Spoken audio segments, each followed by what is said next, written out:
enough when we talk about Minnesota and our resilience and what we do is the fact that not only do we think of everything, the second we hear that there's something in a place that needs to get filled or a space that needs help, we don't say, that's not the thing I want to do.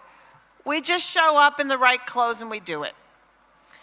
And I just want, since there's cameras here and the nation is watching the stream, I want people to know that if you want to act like Minnesota, or you think, Minnesota's a model, what can I do? Well, you can check your ego about what you want to do and listen to the leadership, and when they tell you what they need done, you do that. And you pay enough attention to the amazing organizers who've been on the ground, who actually have the information, who've already done the work, instead of starting your own. Oftentimes when you're like, who's doing it? It's like someone, you just need to learn who, and then you need to be the pack mule in the fight that they have been doing and organizing, because let me tell you what we need is pack mules, because there's brilliant minds and brilliant leaders in this community who oftentimes are putting up the folding chairs when they should be literally strategizing, because that's their strong suit. So be the folding chairs people, be the I'll bring donuts people for the brilliant minds who are actually making this train run. And on that note, I'm going to bring up some really brilliant minds who helped organize this entire day across the country and the world. They are tireless humans. Some I have met just recently and I so admire. Some I've met today. Some whose work I've admired from afar. But you're so lucky to have them here today to speak to you about what you've done, and more importantly, where we need to go and what we need to do. So remember what I said just 2 seconds ago about when they tell you, do that. Do that thing. So please welcome to the stage the organizers of this incredible movement. Oh my gosh, wind. Sorry. Co-executive directors of Indivisible, Leah Greenberg and Ezra Levin. The 5051 National Coordinator, Sarah Parker, Executive Director of Move On, Katie Bethel, and President of Public Citizen, Rob Weissman. Bring them up, everybody!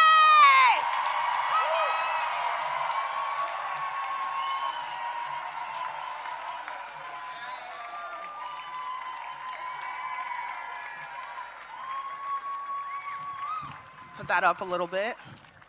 My name is Sarah Parker, and I am the Executive Director of Voices of Florida Fund and a National Coordinator of 5051. I am honored to be here among heroes, and I mean you, the locals standing in front of me today. I want to use this moment to honor you, every single one of you who took part in the resistance in any small way. You are the heroes in this story.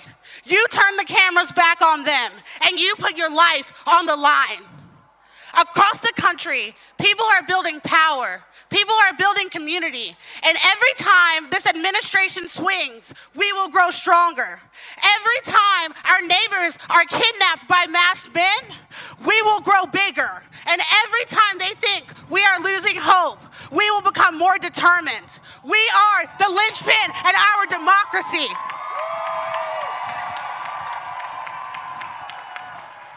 No Kings is calling for people just like you across the country to continue to build local power and those networks, to protect your neighbors and stand up and fight back.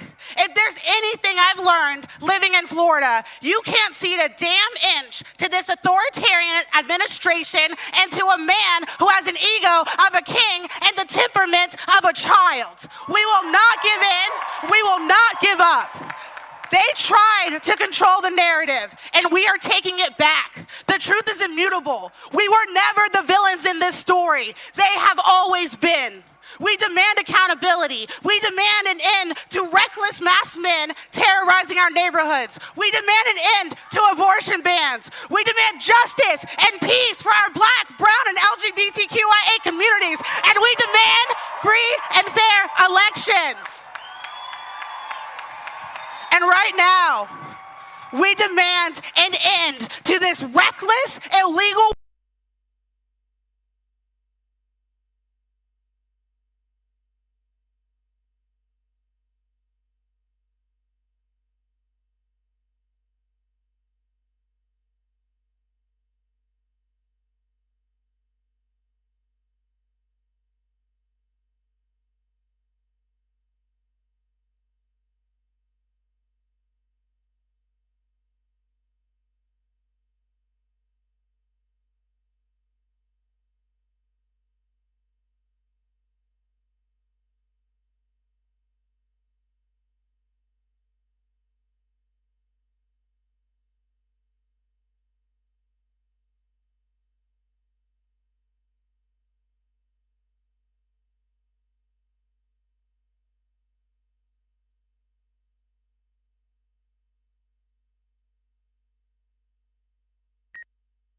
to be here because Minneapolis and the state of Minnesota, you show up.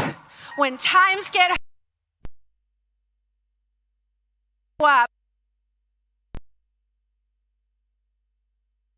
by your example, there are millions of people who need to hear from you what we do when tyrants speak up. What do? We show up. I want to hear you say it. Show up. Minnesota knows what we need to do, and we need to tell the nation right now, because there are people who feel helpless. There are people who feel scared. There are people who feel like showing up doesn't make a difference. But you know all of this matters. You know, what do we do when they try to trample our rights? What do? We show up. When they try to steal the election, what are we going to do? When they declare illegal wars, what do we do? Now, I want to tell you about some people who are showing up right now today for this No Kings community. There are thousands of volunteers who have given tens of thousands of hours to be safety officers, marshals, who are making sure that our events today reflect the peaceful democracy of harmony and love that we want to see in America today. I want them to hear you coast to coast. Thank you, volunteers, for all you're doing to make No Kings happen. Thank you for showing up.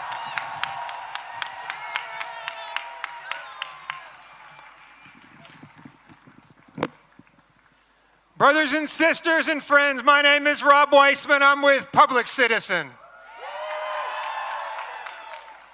You beautiful and heroic people showed our country and reminded the world that the opposite of authoritarianism is not just justice and democracy and freedom. It's also solidarity and community and love and neighbors. And persistence. And now, as we rally here, 100,000 or more strong and across the nation in the largest day of protest in American history, we have to persist. We have to persist to end this illegal, unconstitutional, and devastating war on Iran, and make sure that Congress does not give a penny more to pay for or extend this war. We have to persist to make sure we have free and fair elections, that everyone can vote, and that all the votes are counted. And we have to persist to win our yes agenda. Yes to health care for all. Yes to tax the rich. Yes to the clean energy revolution. Yes to overturn Citizens United. Yes for a living wage. Yes to make sure every person has the right to organize into a union. Yes to make sure there is equality for every human being living in the United States, whatever their status, whatever language they speak, whatever their gender. Now say this with me, my friends. Say this with me. No kings, no ice, no war. Democracy is what we're fighting for. No kings, no ice, no war. Justice is what we're fighting for. No kings, no ice, no war. Healthcare and human rights and dignity and freedom and love and peace is what we're fighting for. No kings, no ice, no war. No kings, no ice, no war. No kings, no ice, no war. Thank you. You're beautiful.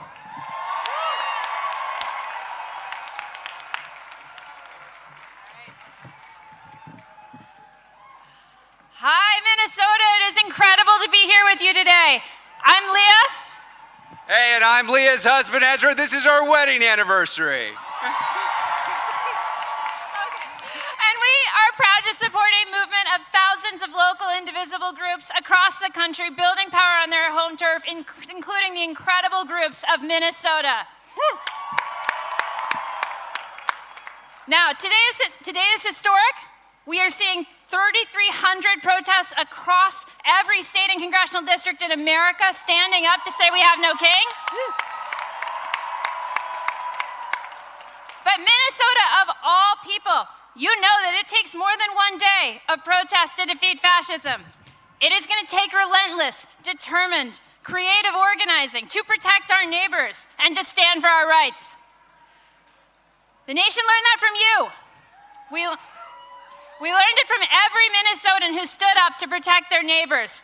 We learned it from everyone who went out after the shootings, the murders of Alex Preddy and Renee Good, from everyone who came out after the murder of Melissa Hortman to say that fear won't win, hate won't win, that in Minnesota you protect your neighbors and you stand up for democracy. Woo.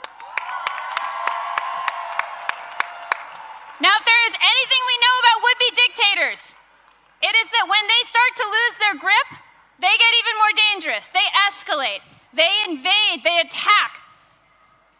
Donald Trump is facing down a midterm election that he knows he is going to lose because people hate this mad king business. Woo. And so what is he going to do? He's going to try to steal it. But he's going to fail because we are going to stop him. That's right. Woo. So for the 100,000 Twin Cities residents in the crowd right now, we have an ask to share on behalf of our friends at Indivisible Twin Cities. Text pledge 30319.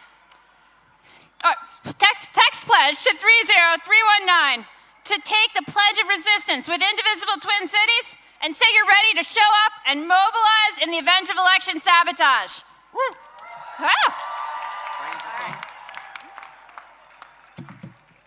Sorry, folks, I'm back. This is the largest protest in Minnesota history. Good job, everybody. Now, if you know anything about Indivisible, we have a real bias towards action. So we're going to give you some actions. Leah just gave you one action for everybody in the Twin Cities. There are millions of people watching now. And for the millions of people around the country, around the globe, we've got to work in concert with the Minnesotans. When Trump tries to sabotage the midterms, we need to match the depth of the organizing that we've seen here in Minnesota with the breadth of the organizing we're seeing all over the world for No Kings 3. So what does that mean? Let's get specific. I want everybody here to put this on your calendar. The next major national action of this movement is not just going to be another protest. It is a tactical escalation. An escalation, it is an economic show of force inspired by Minnesota's own Day of Truth and Action. We all saw this. Thousands of teachers and nurses, community leaders, faith leaders showing up in sub-zero temperatures, showing this state that they were not going to put up with business as usual while a secret police goon squad was murdering Americans in the streets. We need to do that nationally, y'all. We need to do that all over the country. So on May 1st, on May Day, across the country, we are saying no business as usual. No work, no school, no shopping. We're going to show up and say we're putting workers over billionaires and kings. Minnesota, we cannot thank you enough for the courage you've displayed, for the instruction you have given. We are going to build on that courage, on that sacrifice, on that dedication, on that organizing. We are going to demonstrate that regular people are the single greatest threat to fascism in this country. It's up to all of us to walk that path. So say it with me as we heard from Rob. No kings, no ice, no war. No kings, no ice, no war. No kings, no ice, no war. No kings, no ice, no war. How many kings? How many kings? Damn right. See you May 1st.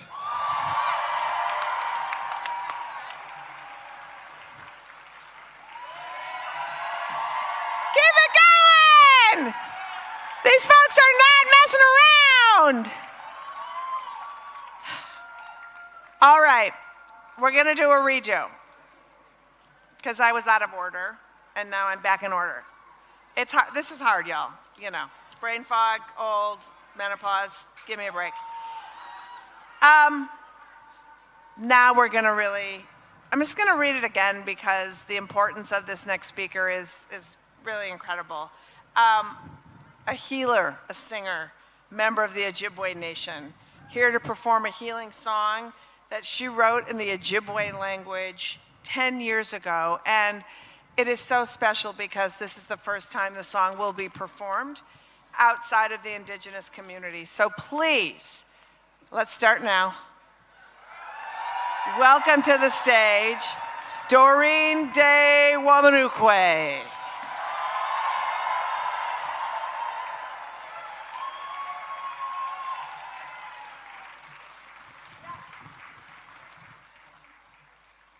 Doreen De Wamanukwe, let's hear it!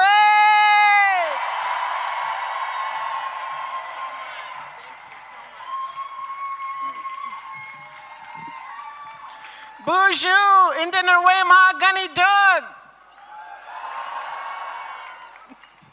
Wabanukwe Indigenous, Wabajeshi and Tu Dame, Aberdeen Aikwa Kape Medeo. Anishinaabe Wa King. Our ancestors are always with us. This is a healing song for all of those that have suffered during this time. Go come sinan giwi taki shigung no Jimoyan Ijibimosed no Jimoyan Ijibimosed Ijibimosed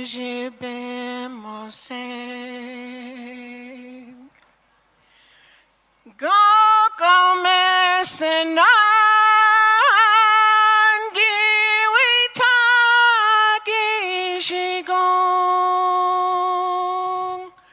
no Jimoyan Ijibimosed no Jimoyan Ijibimosed Ijibimosed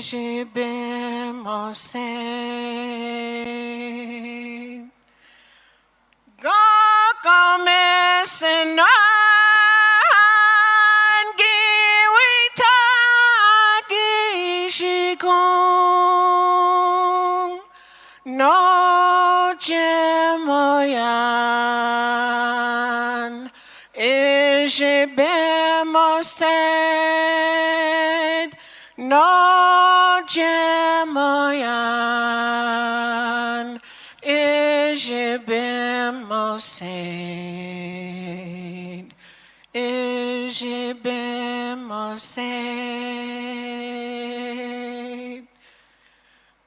Go come sinan giwi taki shigung no Jimoyan Ijibimosed no Jimoyan Ijibimosed Ijibimosed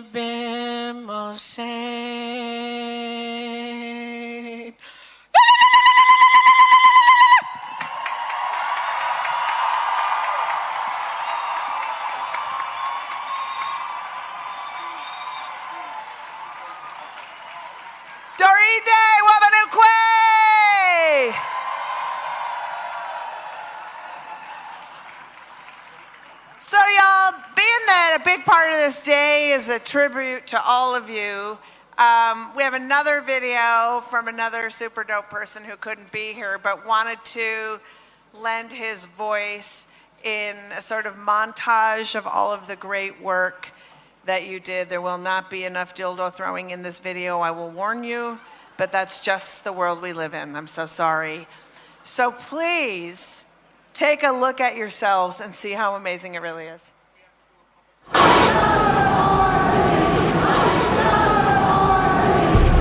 I'm here to tell you a story about Minnesotans.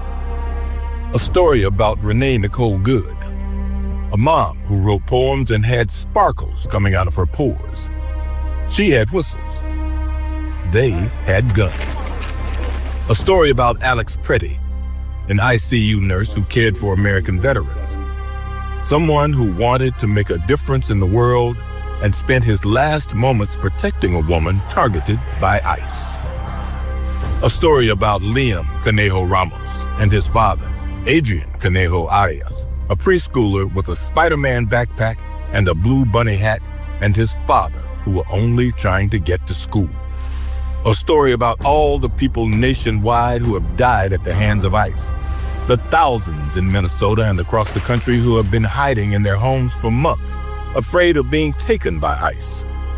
The hundreds of thousands separated from their families, trapped in detention centers, or deported and dreaming of a way back home. Heartbreaking stories meant to exhaust us into submission. But not you, Minnesota.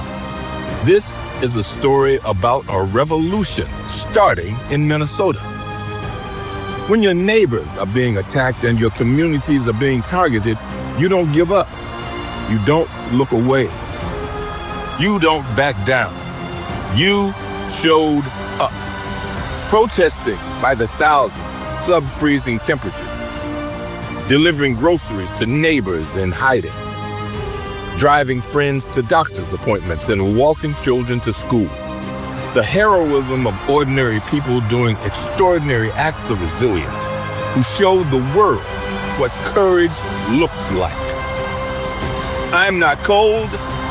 I'm not afraid. Minnesota taught us to be brave.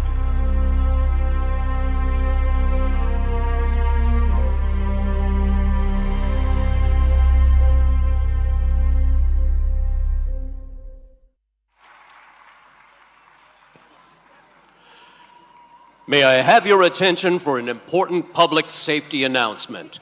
Once again, Minnesotans have shown up. But anytime we have a crowd this large, it is possible for people to become separated. If you have become separated from your family or your group, the place to meet is the Lost and Found area located on Reverend Martin Luther King Boulevard. As you face the Capitol, Reverend Martin Luther King Boulevard is the street to your left. That is where you should go and where you should direct people who are lost. Thank you all for making this a safe event for everyone. And now, are you ready to continue with No Kings 3? We are proud to welcome to the stage organizer, activist, and movement strategist, Ashley Woodard Henderson.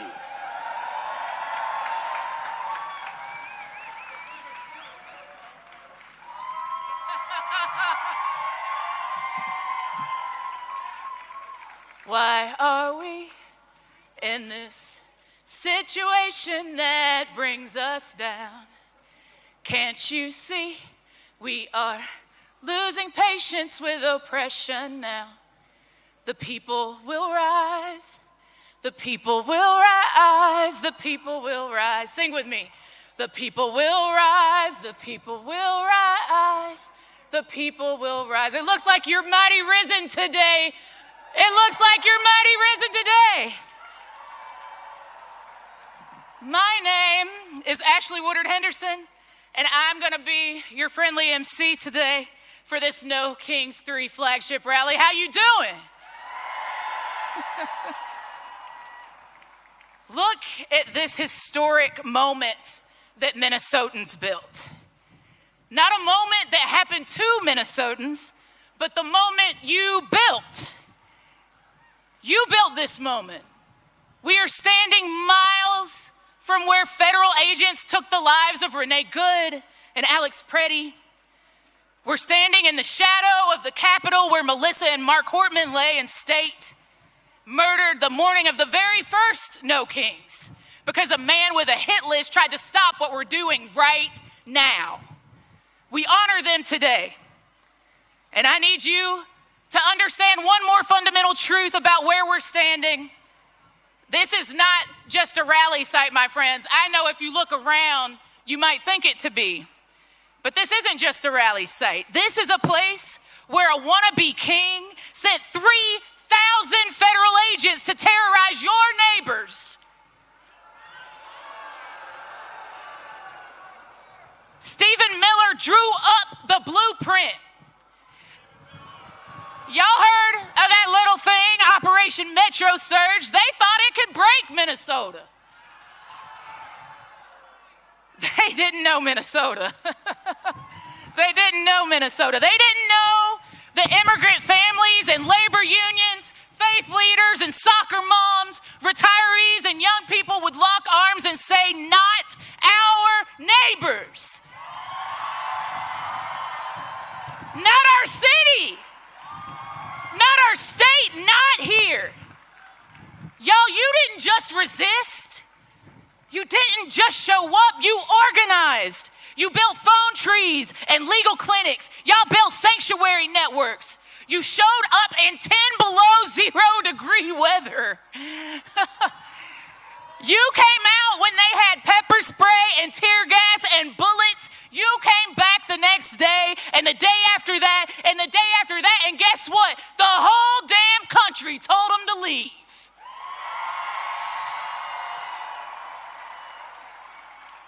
And guess what, y'all? Kristi Noem and Greg Bovino, peace, they gone, right? The Twin Cities, the land of 10,000 lakes, guess what? Y'all still here, look around. We out here. That's not just a one-day protest, my friends, that's building power. You all are showing us why we ought to be here.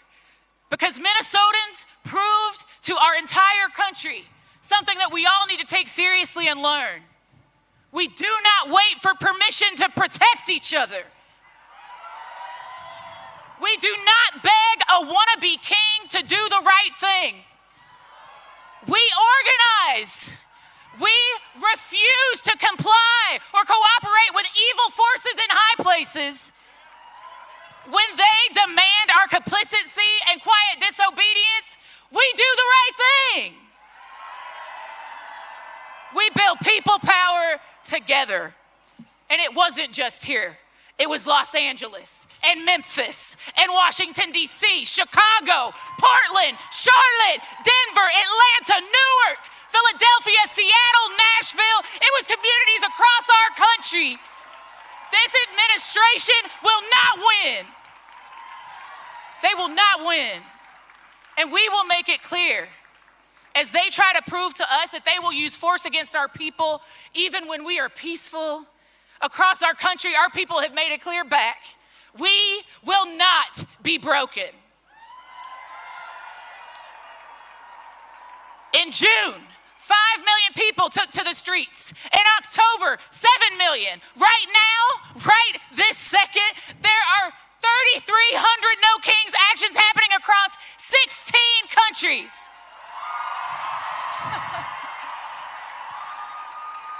Y'all, there are No Kings protests on every continent except for Antarctica.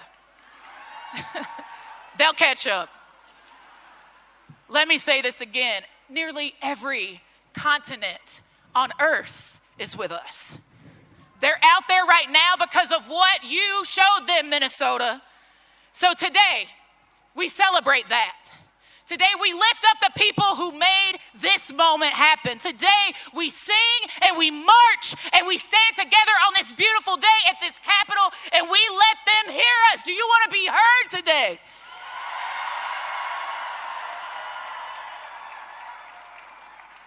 Now, y'all know me because y'all been on the mass calls.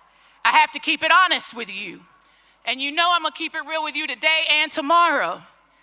Today is not the finish line, my friends. How many of y'all, it's your first No Kings? Holler at me if it's your first No Kings. I see you. Welcome. Today is not the end of our work. Today is the beginning. Today is the proof of concept. What you built here in Minnesota, every single community in this country needs help to build. And they're gonna need your help. Y'all, today, we're gonna have a beautiful day, right? We are gonna be powerful together today, right? We are gonna be disciplined in our nonviolence today, right? We're gonna build power together. Let's honor the people that we have lost. Let's celebrate the people who are still fighting, like each and every one of you. And let's get ready, because what comes next is gonna require every single one of us. Y'all, I wanna hear you say it. No ICE, no war, no billionaires, no kings. I think you can, if I don't believe you, they're not. No war, no ICE, no billionaires, no kings. Are you ready? Are you ready? Let's go!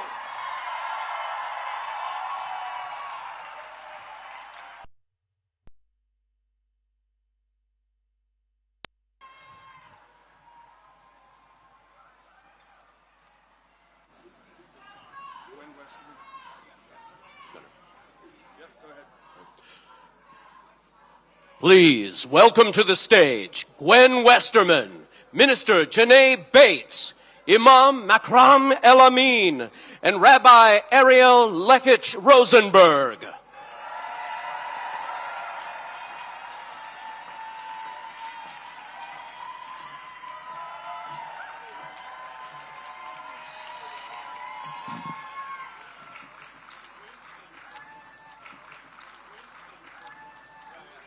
Hamitakiapi.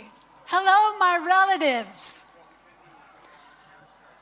Ampetukinde, ampetuwan yupia kaata chike. Owashte wayankapi windemie damakota. De dakota makoche. Ohani unkiksuapikte.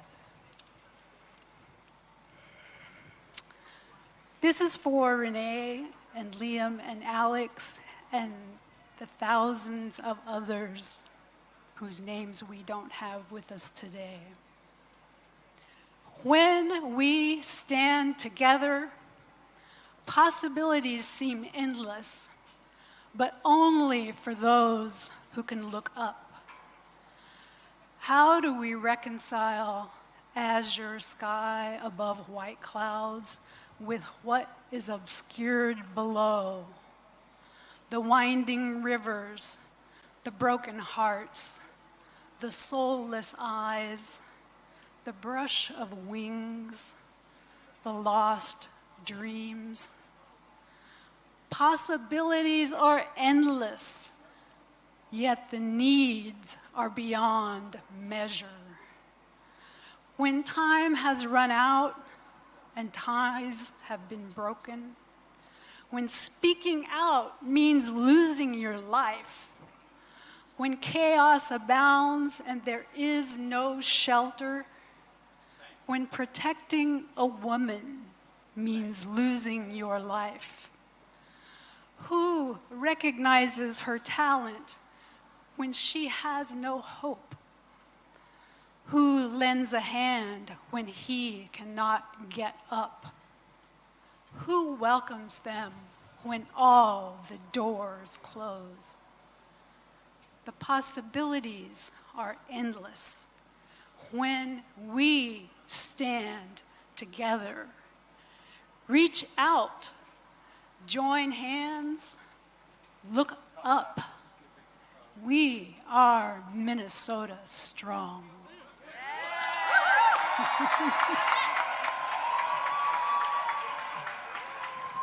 Thank you, Gwen. Hello, Minnesota. I am Minister Janae Bates Amari. I am the co-executive director of Isaiah and Faith in Minnesota in this awesome state. And can I keep it real with you all for a minute? Can I keep it real with you all for a minute? I'm going to talk very, very clearly, fully, and unapologetically as a country who are using something called white Christian nationalism. And right now we are in the Lenten season. We are in the Lenten season. We are getting ready to celebrate tomorrow, Palm Sunday. And on Palm Sunday, there were two processions that happened. There was one that we hear about with Jesus on a donkey, but there was another with Pontius Pilate and Caesar, who declared himself as king, who tried to hold down the people of that time, who tried to tell us that we do not deserve better, who tried to oppress people with cruelty, who tried to tax people and take their wages and use them for things that were not about feeding the hungry, that were not about healing the sick, that were not about caring for the poor, that were not about loving thy neighbor. And that is what we who call ourselves Christians are supposed to do.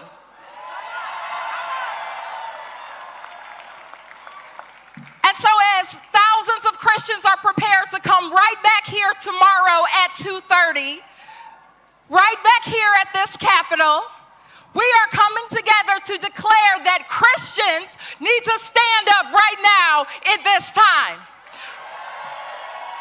That's right. Christians, especially in Minnesota, and Minnesotans across race and faith, have gotten to bear witness something great here. We have witnessed some horror and some terror and some harm and some abductions and some killing, but we've also witnessed what it means to love thy neighbor and to live that sermon out loud. And so my prayer for all of us Minnesotans, and the invocation in this moment, is that we take seriously our responsibility, that it is on us, that we have agency, that we get to decide what liberation is, and there is certainly no king in no White House who will do that for us. So I hope that I get to see many of you right back here tomorrow at 2:30 at this Capitol. But I also hope and pray that we continue to move our feet, because we may have won a battle, but we're going to win the greatest of all time, because Minnesotans are going to be that North Star. Minnesotans are going to be the one that become the light. We are going to be the ones to show this country how a neighbor loves their neighbor.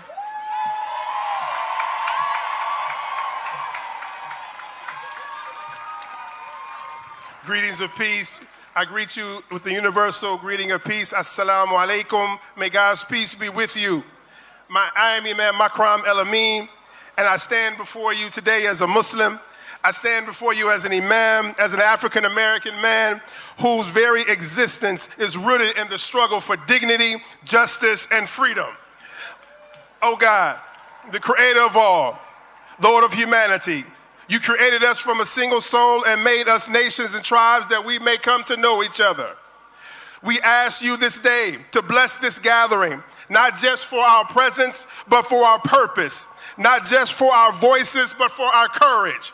We stand together in this moment where power seeks to concentrate itself in the hands of a few. Where fear is used to divide neighbor from neighbor, where the language of domination is dressed up as order. But we know better. We have seen this before. We carry the memory of oppression in our very bones. And we also carry the legacy of resistance in our spirits. Oh God, strengthen us to speak truth to power, not with hatred, but with clarity, not with violence, but with unwavering convictions. Let us not be intimidated by the machinery of authoritarianism, nor seduced by the comfort of silence. May us all people stand together for justice even when it's inconvenient. Make us people who protect the vulnerable even when it costs us something. Make us people who refuse to bow to any king except for you. While we stand firm, oh God, strengthen our hearts towards one another. In this interfaith gathering, remind us that our diversity is not weakness, it is our witness. Together, Muslims, Christians, Jewish people, and people of consciousness will form a moral arc that no regime can permanently bend away from justice. Oh God, raise us to a higher level today. Let us be a just rally, not just a rally, but a renewal of our commitment to each other, a renewal of our belief that justice is still possible, a renewal of their courage to build a nation lives in its highest ideals. And when history remembers this moment, let it be said that we did not shrink, we stood. We did not divide, we united. We did not despair, we believed. May God bless you all. God protect this city, and God protect all of those who are working for justice, dignity, and peace. Amen.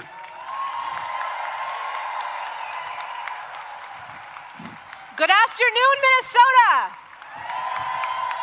You're beautiful. My name is Rabbi Ariel Lekach Rosenberg. I'm the rabbi of Shir Tikva in South Minneapolis.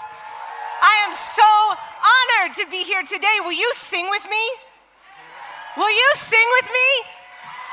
No one is getting left behind this time. No one is getting left behind. No one is getting left behind this time. We get there together, never get there at all. We get there together, never get there at all. We get there together, never get there at all. So dear ones, welcome to this epic family reunion. And what a family we are. The people of Minnesota with our whistles, with our cell phones doing everything we can to stop the federal government's invasion of our home. Everything we can to stop authoritarianism.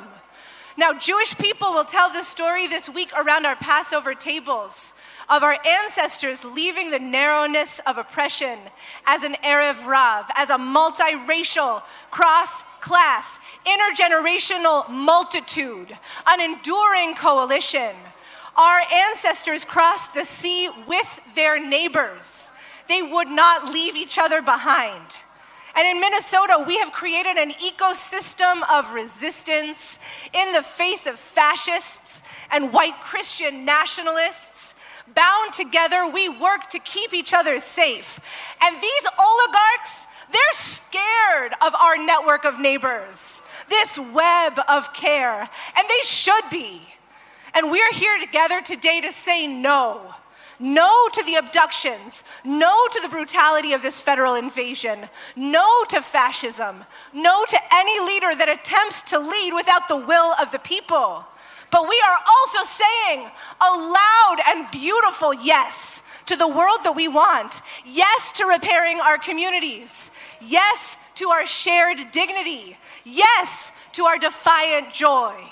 So Holy One, be with us now, this irrepressible coalition, calling on our neighbors across the country and around the world to join us, to show up with the strength of our no and the chutzpah and the vitality of our yes, that we might build a world founded on a transformative love for one another that gives us the strength to oppose the forces of domination. So Holy One, make us a people who say yes and yes and yes to one another. Yes to creativity, yes to courage, yes to belonging to this expansive and expanding coalition. No one is getting left behind this time. We get there together or never get there at all.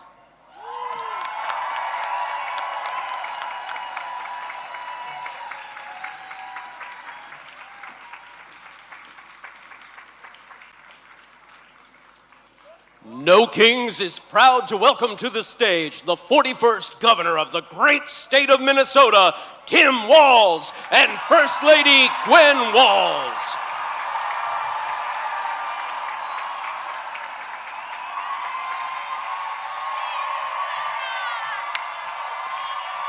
Wow.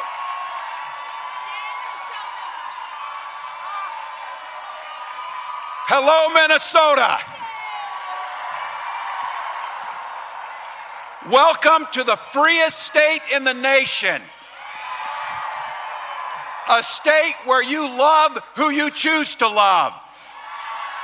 A state where you make your healthcare decisions. A state where you worship or not according to your own beliefs. And maybe most importantly, a state where everyone belongs. Thank you to all the organizers. Thank you to our sisters and brothers in labor for the work you do every day and being here making this possible. Look, when the wannabe dictator in the White House sent his untrained, aggressive thugs to do damage to Minnesota, it was you, Minnesota, who stood up for your neighbors, who stood up for decency, who stood up for kindness. And at this moment that we are still in, when democracy itself seems to be at risk, it was Minnesota who said, not on our watch, not on our watch.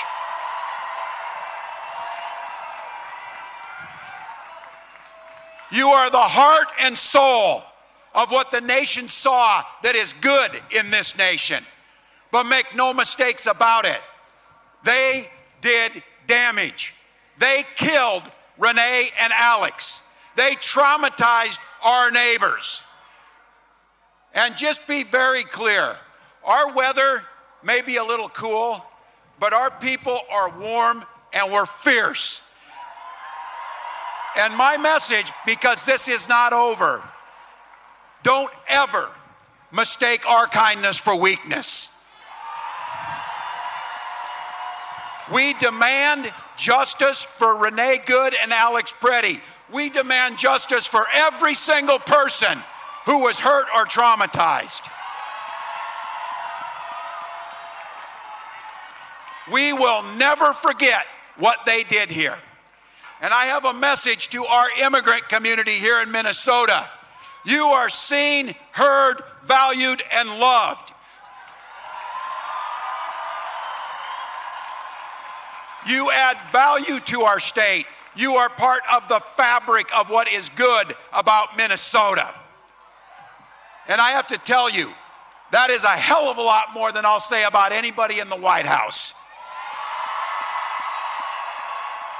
And I will add a special thank you and a special acknowledgement that we will never leave the side of our Somali Minnesotans. Here's our pledge to you. Our Somali Minnesotans, your great-grandchildren will still be here when that orange clown is in the dustbin of history. You will be here.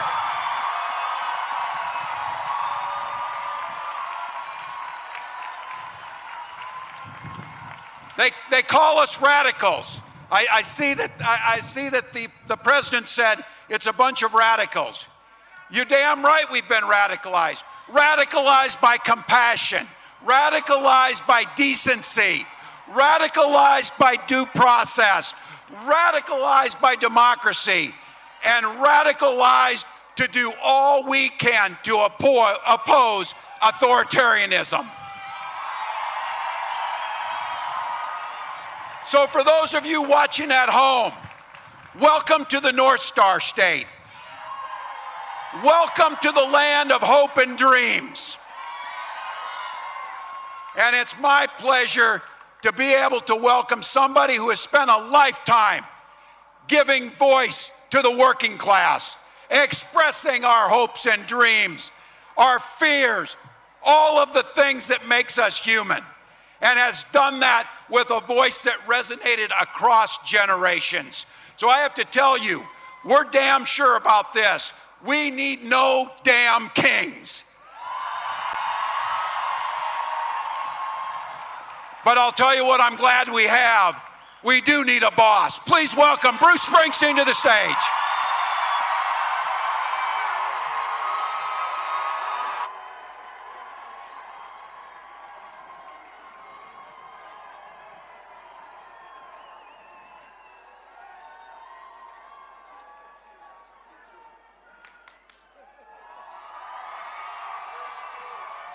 Hello, Minnesota.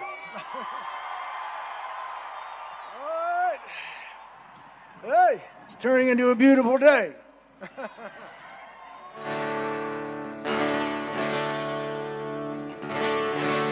Well, this past winter, federal troops brought death and terror to the streets of Minneapolis. Well, they picked the wrong city. The power and the solidarity of the people of Minneapolis and of Minnesota was an inspiration to the entire country. Your strength and your commitment told us that this is still America. And this reactionary nightmare and these invasions of American cities will not stand. You gave us hope, you gave us courage, and for those who gave their lives, Renee Good, mother of 3, brutally murdered, Alex Preddy, VA nurse, executed by ICE, shot in the back and left to die in the street without even the decency of our lawless government investigating their deaths. Their bravery, their sacrifice, and their names will not be forgotten.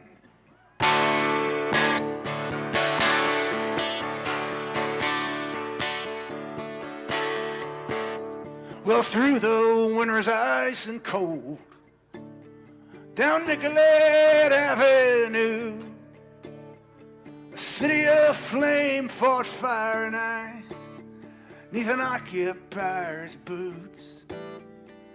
King Trump's private army from the DHS, guns belted to their coats, came to Minneapolis to enforce their law, or so their story goes.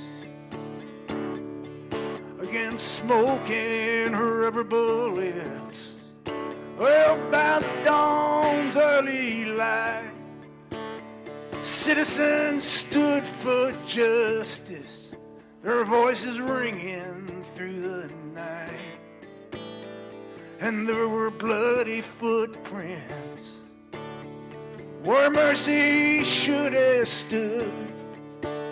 2 dead left to die on snow-filled streets, Alex Preddy and Renee Good.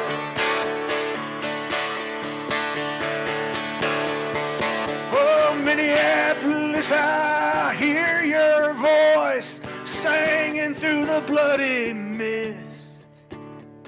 We'll take our stand for this land and the stranger in our midst. Here at home, they killed and roamed in the winter of 26. We'll remember the names of those who died on the streets of Minneapolis.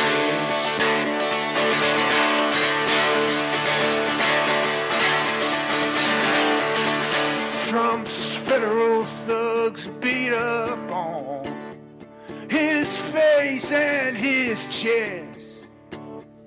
And then we heard the gunshots, and Alex Preddy lay in the snow dead. Their claim was self-defense, sir. Just don't believe your eyes. It's our blood and bones and these whistles and foams against Miller and Noam's fucking lies. Well, Minneapolis, I hear your voice crying through the bloody mist. We'll remember the names of those who died on the streets of Minneapolis.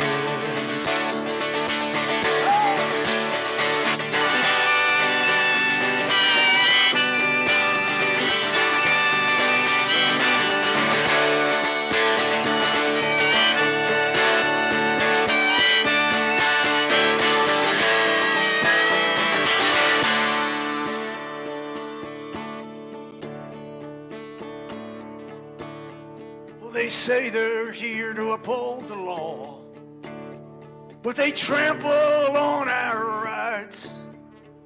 If your skin is black or brown, my friend, you'll be questioned, deported on sight. In our chance of ice out now, let me hear you. In our chance of ice out now, let me hear you. In our chance of ice out now, our city's heart and soul persists. Through broken glass and bloody tears on the streets of Minneapolis. Well, Minneapolis, I hear your voice crying through the bloody mist. Here in our home, they killed and roamed in the winter of 26. We'll take our stand for this land and the stranger in our midst. We'll remember the names of those who died on the streets of Minneapolis. We'll remember the names of those who died on the streets of Minneapolis.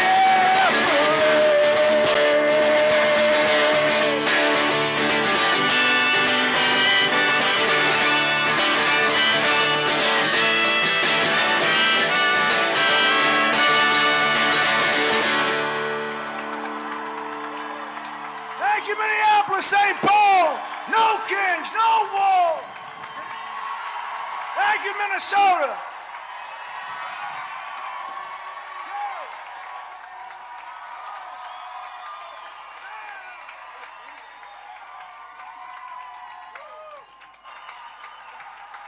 Let's hear it again for the boss, Bruce Springsteen.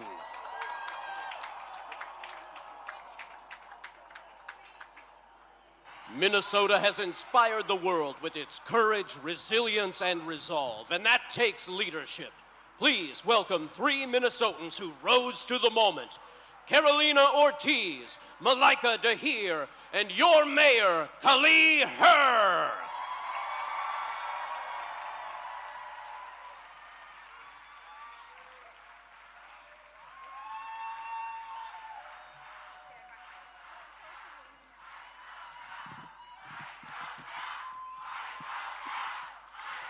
That's right, ice out now.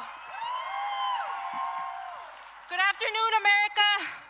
I am Carolina Ortiz, Associate Executive Director of COPAL and a leader with the Immigrant Defense Network.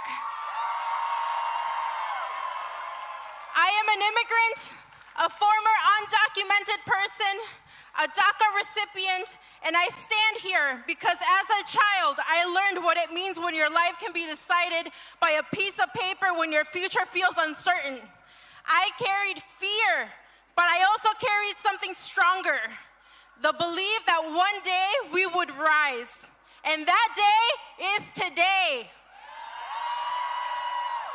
So let me say this very clear.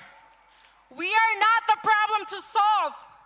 Immigrants are a blessing to this country. Say it with me. Immigrants are a blessing to this country. For too long, the story about immigrants has been written in fear. But fear is a poor storyteller because fear only knows how to divide. It cannot see who we really are.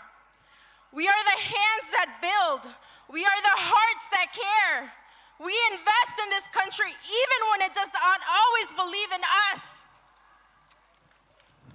During Operation Metro Surge, our communities were targeted, silenced, and criminalized. Families stopped going to work, to school, because even a normal day no longer felt safe. But even in those moments, we showed up and we protected one another. And across Minnesota, we built something powerful. Together, we trained over 33,000 constitutional observers, neighbors who stood in our communities, watching, documenting, and saying if they come for one of us, they will have to face all of us. This is what courage looks like. This is what people power looks like. This is organized collective love in action. So look around you. People choosing each other again and again, standing shoulder to shoulder, not divided by fear, but united by purpose. That is right here is what this right here is what democracy looks like. So today, from St. Paul, we send a message to this country and to the world. We are essential, we are organized, and we are no longer afraid, because this moment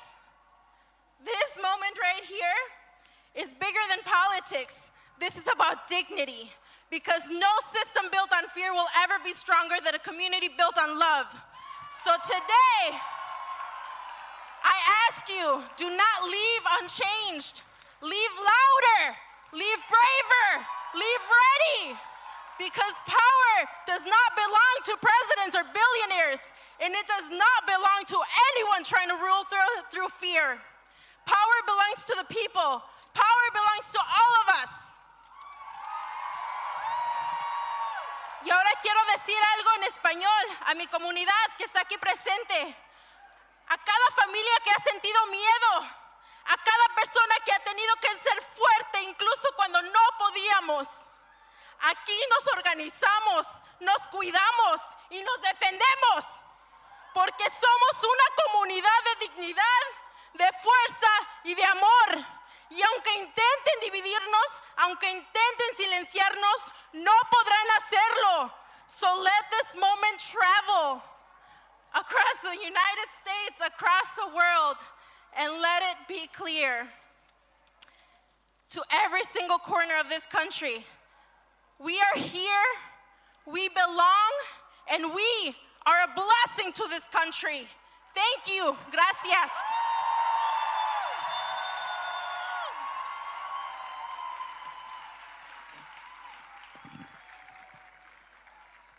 Hello, Minnesota! I greet you with the Muslim greeting of peace. Assalamu alaikum. May peace be upon you all. I also greet you with the Somali greeting, Galab Wanagsan. I want to begin by grounding us in truth. This land is home to the indigenous peoples, the original stewards whose presence, care, and sovereignty did not begin with history books and does not end here today. We must also acknowledge our African American sisters and brothers whose ancestors were forcibly brought here through slavery and who build, shape, and sustain this country through generations of struggle, resistance, and brilliance, and who are still waiting for justice and reparations.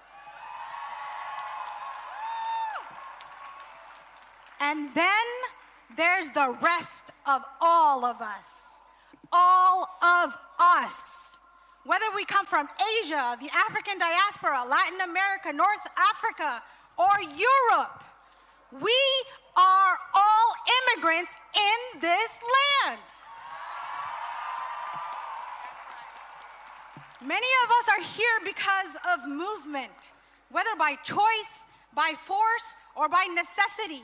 Whether our ancestors escaped monarchies, wars, persecutions, we crossed oceans and borders in search for a better life, liberty, and the pursuit of happiness. Naming this matters. It reminds us while our stories are different, they are deeply connected through histories of displacement, resilience, and the struggle for dignity. And now I'm gonna holler a little bit at my Somali sisters and brothers. Somali people are people who have known hardship, war, displacement, famine, the uncertainty of starting over. Many of us carry stories of loss, but alongside these stories is something just as powerful: survival, strength, and the refusal to be erased. Because even when borders shift, our identity does not. As a Somali American, we carry the stories of 1,000 sunrises over the Horn of Africa. We carry the strength of our mothers, the resilience of our fathers.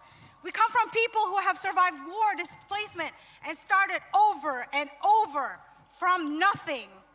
So understand this: if we have survived all of that, we will survive your harsh words.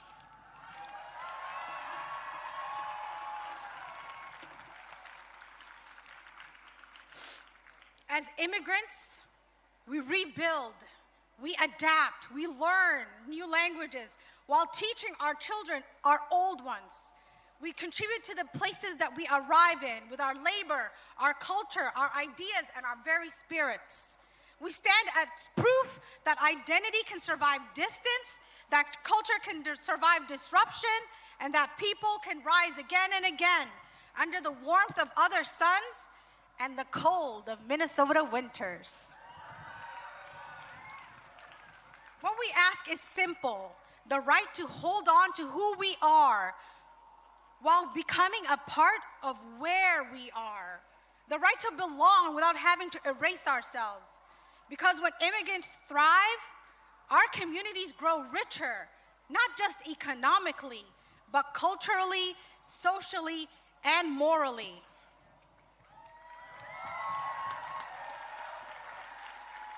Over the last few months, Minnesotans have shown up in record numbers to protect one another.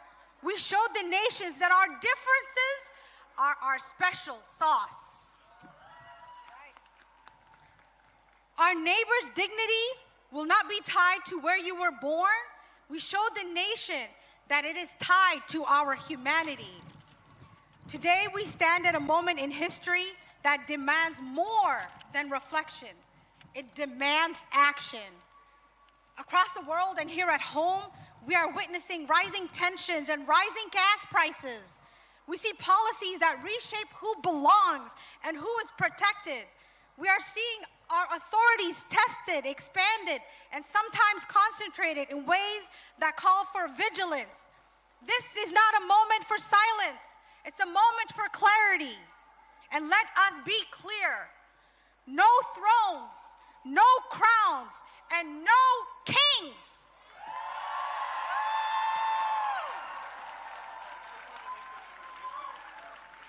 So America, Minnesota, what do we do after this moment? That is what counts. We must act with urgency. We must widen the circle, bring more voices to the table, invite more communities into the conversation. Look around you. Who is missing? Bring them into the circle. We attend community meetings. We contact our elected officials. We advocate for policies that protect immigrants, refugees, and all marginalized communities. For policies that allow us to put food on the table and a roof over our heads.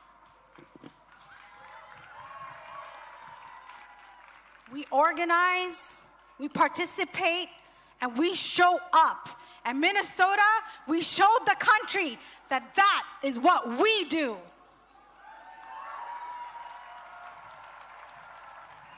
So let's continue to show up, not just today, not in this moment of crisis, but consistently, ongoing, relentlessly in our commitment to justice and inclusion. We roll up our sleeves and get to work towards meaningful and systemic change.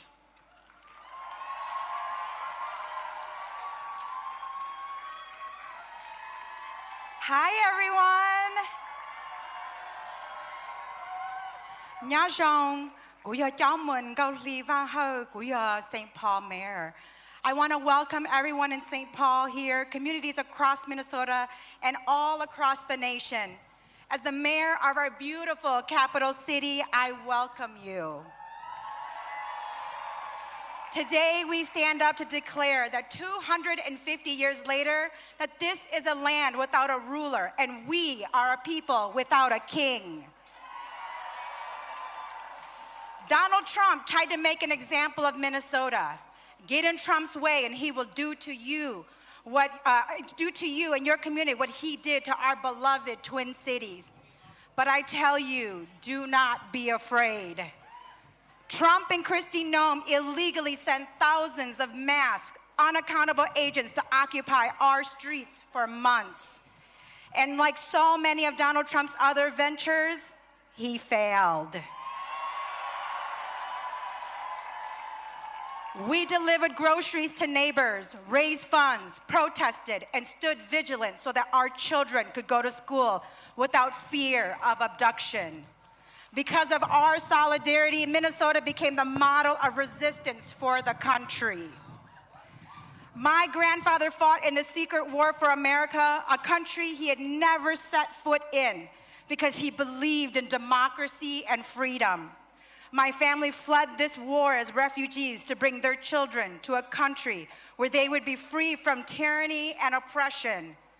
They could never imagine their children would end up living in an occupied city, too afraid to open their blinds and leave their homes. The occupation our community experienced is not who we are or should be as a country. I shouldn't. You shouldn't. Your children should not have to carry around their passports in fear of unlawful detention.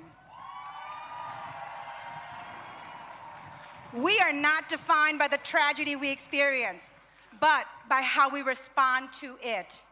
Donald Trump, your actions speak for who you are, and the chaos of your lawless agents is yours to bear. St. Paul and Minneapolis have shown that strength comes from the people, not from a king. The lessons we learned, the unity we built, the communities we created during this crisis will endure.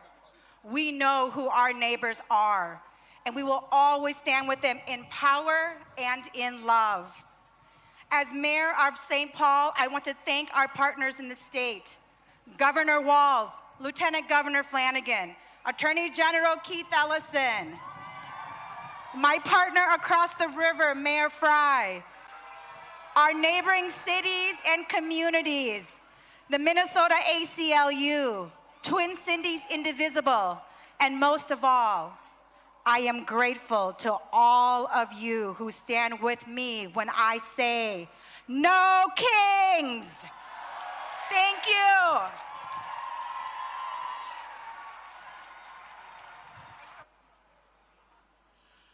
People across the Twin Cities have stepped up over many months to protect their neighbors and push back against authoritarianism.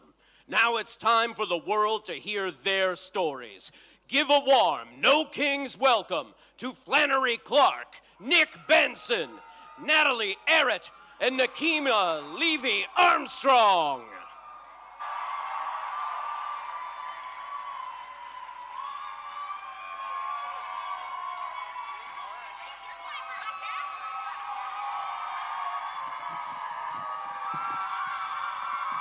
Hello, Minnesota. Hello, I'm Nick Benson. I like airplanes, and I'm a plaid-clad working dad. Most importantly, I'm a Minnesotan. 6 months ago, I was chatting with a fellow aviation geek, Seth Miller. He's an outspoken critic of ICE deportation flights. I said, Seth, I really admire your courage. I wish I could do that. He replied, it's not that hard, you just have to do it. Now I'm here, volunteering with Minnesota 5051. We count every person being loaded on ICE flights at MSP. There were 19 yesterday. We revealed that Delta Airlines is flying Minnesota kids to concentration camps.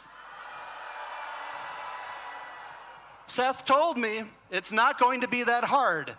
But truthfully, it's been a struggle, hasn't it?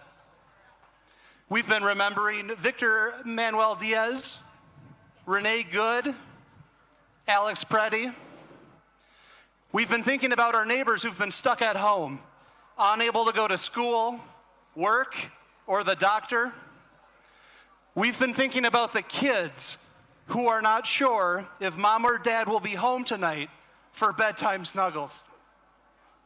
The students who are not sure if their friend with a cute hat will ever get to play with them ever again. We've knelt in apartment hallways, Spanish over speakerphone, explaining that we were there to help. We've woken up full of rage after a nightmare, discovering ICE agents lurking in another place that used to be safe. It wasn't easy, but we had to do it. But what if Metro Surge wasn't the end? What if it was just the beginning? What if the upcoming year is worse than the year before? Silent businesses, complicit institutions, and cowardly politicians keep failing us, but you don't have to. My fellow Minnesotans, I'm giving each one of you here today explicit permission to act with courage. It's not that hard, you just have to do it. Be the neighbor that Mr. Rogers knew you could be. Be a helper. When the government fails to meet our needs, we meet them ourselves. We feed each other, clothe each other, and care for each other. We keep us safe. So when others are silent, speak up. Stand up for healthcare, education, childcare, and housing. No kings is a great start, but we also need to be done with cowards. When I say no kings, you say no cowards. No kings. No kings. I love you, Minnesota. Fuck ICE.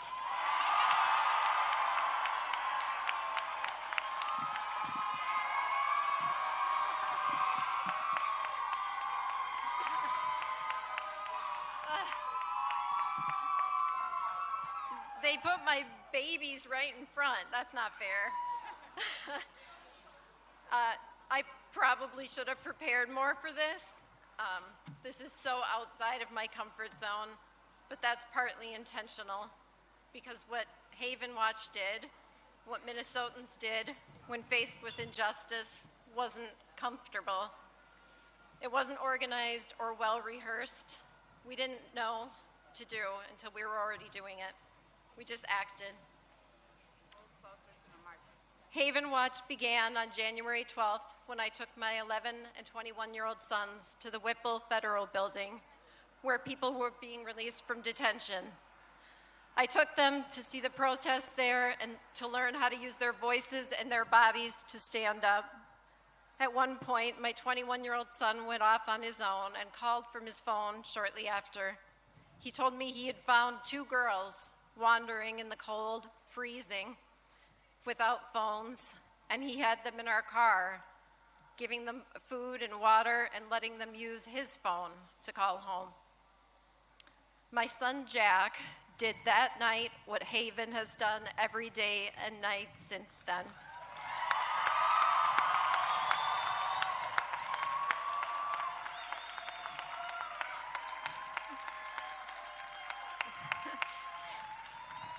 If anyone was going to be the spark that started Haven Watch, it was him.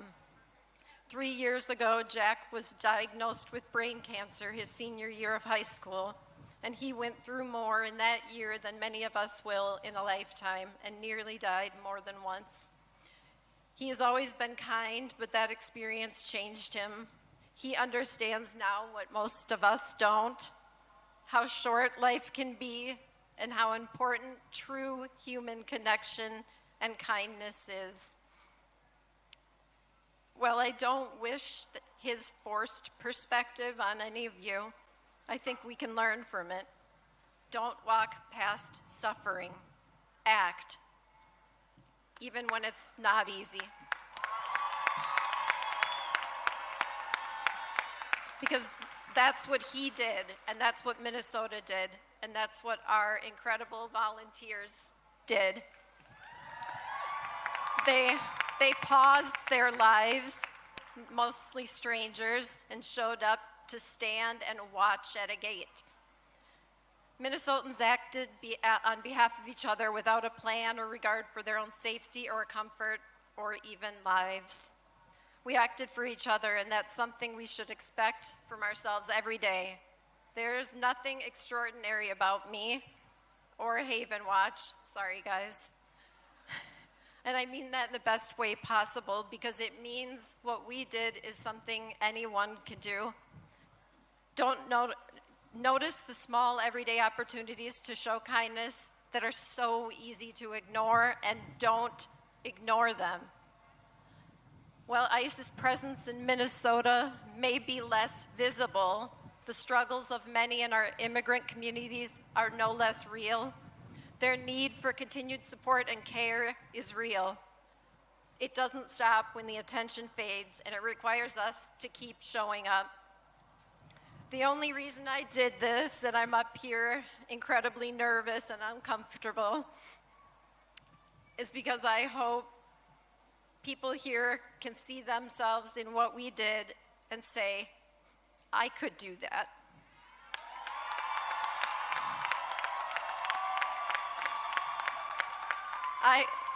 I could bring 2 people who are freezing into my car and let them use my phone. Thank you.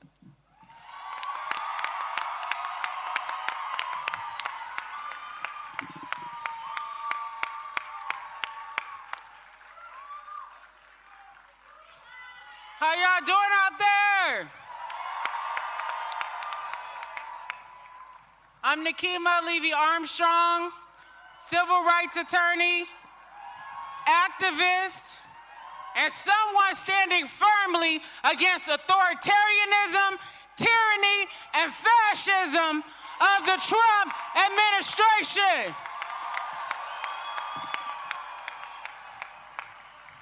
They tried to underestimate the people across the state of Minnesota, but we showed them, hell no, we won't go. That we'll continue standing up for the rights of our immigrant brothers and sisters. That we're standing up for those who are being ignored, those who are being treated as if their lives are disposable, and who are being treated as if their lives don't matter. But we have to remember that this struggle did not start with Donald Trump taking office again. It started with our indigenous brothers and sisters standing up for their land, for their people, their dignity, their traditions.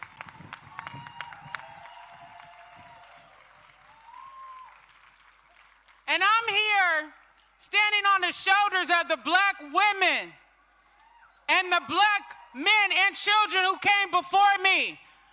Harriet Tubman, Rosa Parks, Fannie Lou Hamer, Sojourner Truth, and so many others who stood up for freedom, justice, and equality. We cannot forget about the struggle of those women who organized in our communities, who taught us that we matter. And when they fought, we all win.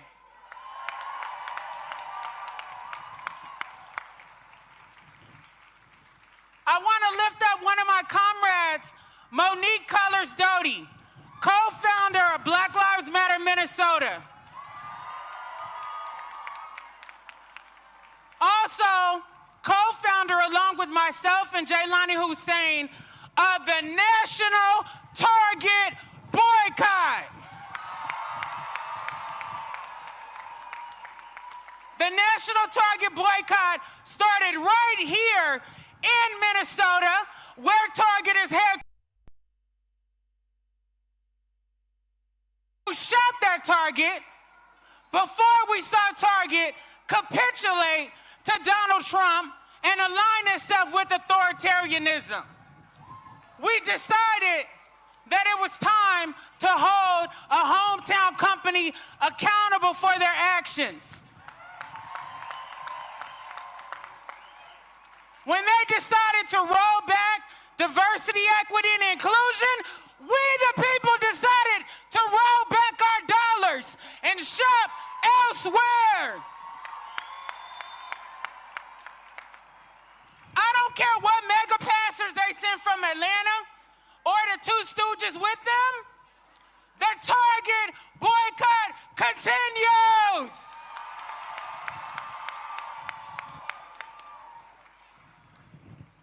I also want to lift up the more than 200 Minnesotans who are currently facing state and federal charges for standing up against the Trump administration. We are calling on our state and county elected officials to drop the damn charges. These people put their lives, bodies, and livelihoods on the line for our freedom and the freedoms of people across this country. Myself, along with Monique and other black women, are also co-organizers of the city's church protests that took place on January 18th during Dr. King weekend. There are 39 of us right now, the righteous 39, who are being charged by the Trump administration for standing up for freedom, justice, and equality.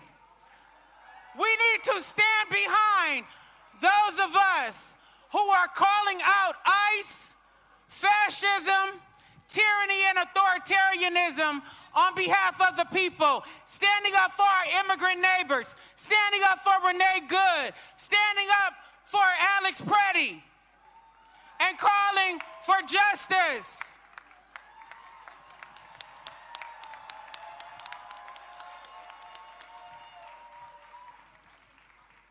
I just want to say to the people of Minnesota, you stood up, you fought, you put your bodies on the line, you spoke the truth, and you let them know we're not stepping back. We're not afraid.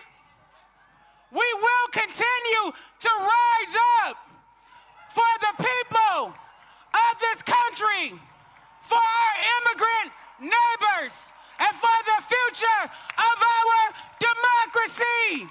All power to the people!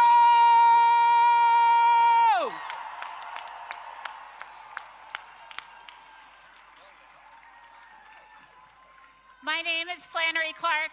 I'm from the south side of Minneapolis.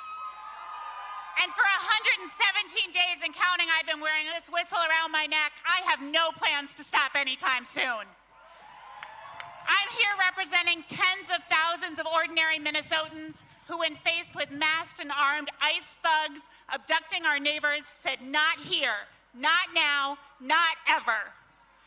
Since December 4th, armed with whistles, phones, and our deep love for our neighbors, my community and I have built systems of protection in nearly every neighborhood of our city. We did this to ensure our neighbors would not be abducted and disappeared into DHS prisons. We did this to keep families together.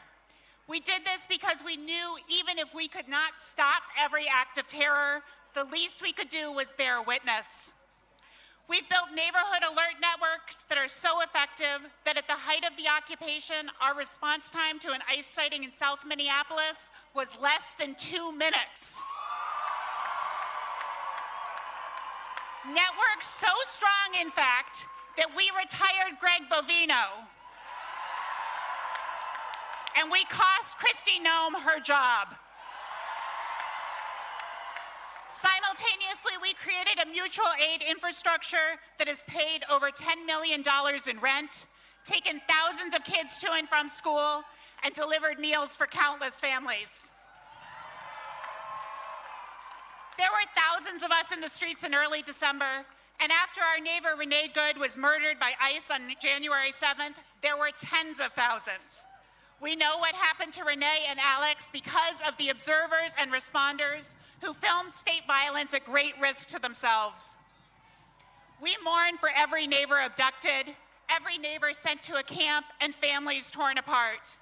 And we will never know how many families were kept together safely in their homes because of the courageous actions of our neighbors. How many were warned with a whistle or a signal chat or a patroller on the corner? The rapid responders of Minnesota are heroes, but they are also ordinary people. These neighbors of mine, these absolute heroes, were tear gassed, harassed, and came right back in the streets. Heroes who unfailingly blew a whistle every time they saw an ICE agent, who recorded every abduction so no neighbor would disappear in darkness. Heroes who understand that it's our moral imperative to stand up, even when it's scary, even when we are terrified, even when guns are pointed at us. I am representing tens of thousands of people whose names you will never know. I'm not here to take credit for them, but I am here to tell you that your neighbors are heroes. They are heroes in thousands of different ways, most of which we will never know. I've never been so proud to be from Minnesota. I am so proud to have seen us step up and become the community we have always needed to build the world that we know we won't ever stop fighting for.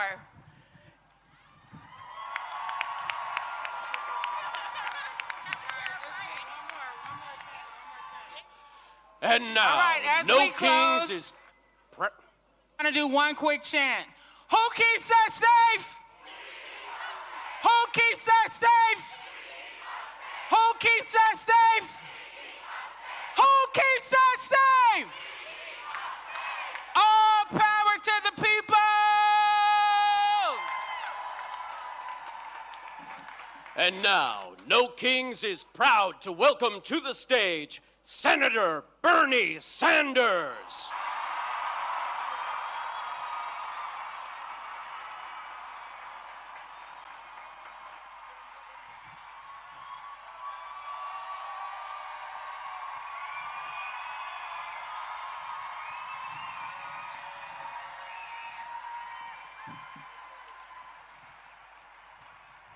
There are a lot of people here. Thank you, Minnesota. And let me thank Indivisible, Move On, 5051, and all of the organizations that have made this great event possible. And thanks to the millions of Americans from our smallest towns to our largest cities in every state in our country who are gathering today at thousands of rallies. It is absolutely appropriate that we hold a major No Kings rally right here in the St. Paul, Minneapolis area. When historians write about this dangerous moment in American history, when they write about courage and sacrifice, the people of Minnesota will deserve a special chapter for themselves.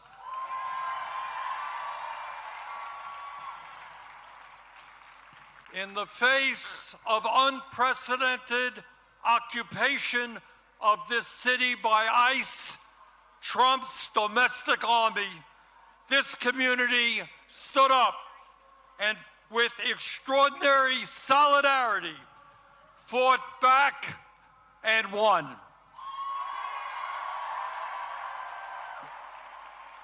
Minnesota showed the American people and in fact the world what democracy is about, what grassroots activism is about, and what standing up for the American ideals of freedom and justice is about. And I want to thank my colleagues, Amy Klobuchar and Tina Smith, for their leadership in the Senate on this issue. And today, we remember and honor two brave Americans, Renee Good and Alex Preddy, who lost their lives in the struggle. And we promise their families and their friends that these two heroes will not have died in vain.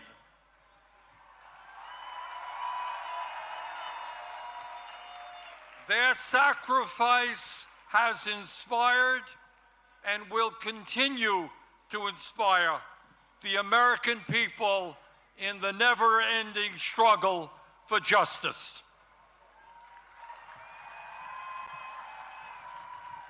As all of you know, we are living in an unprecedented and dangerous moment in American history. In many ways, the future of our country, and in fact the entire world, is hanging in the balance.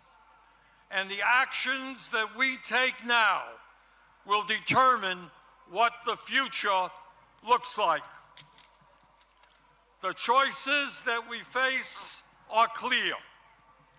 In the wealthiest country in the history of the world, at a time of massive breakthroughs in technology, we now have the opportunity to create a nation in which all people can enjoy a dignified standard of living, where we wipe out bigotry and hatred, and where all of us can live in peace and participate in a vibrant democracy.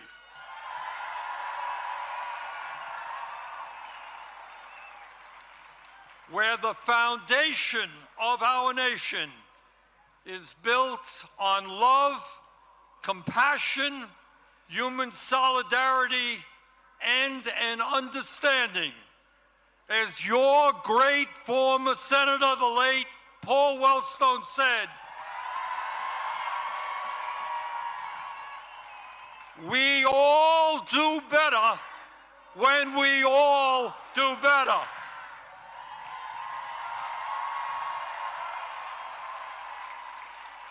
And that is one vision for the future, a vision that, in my view, the vast majority of the American people share.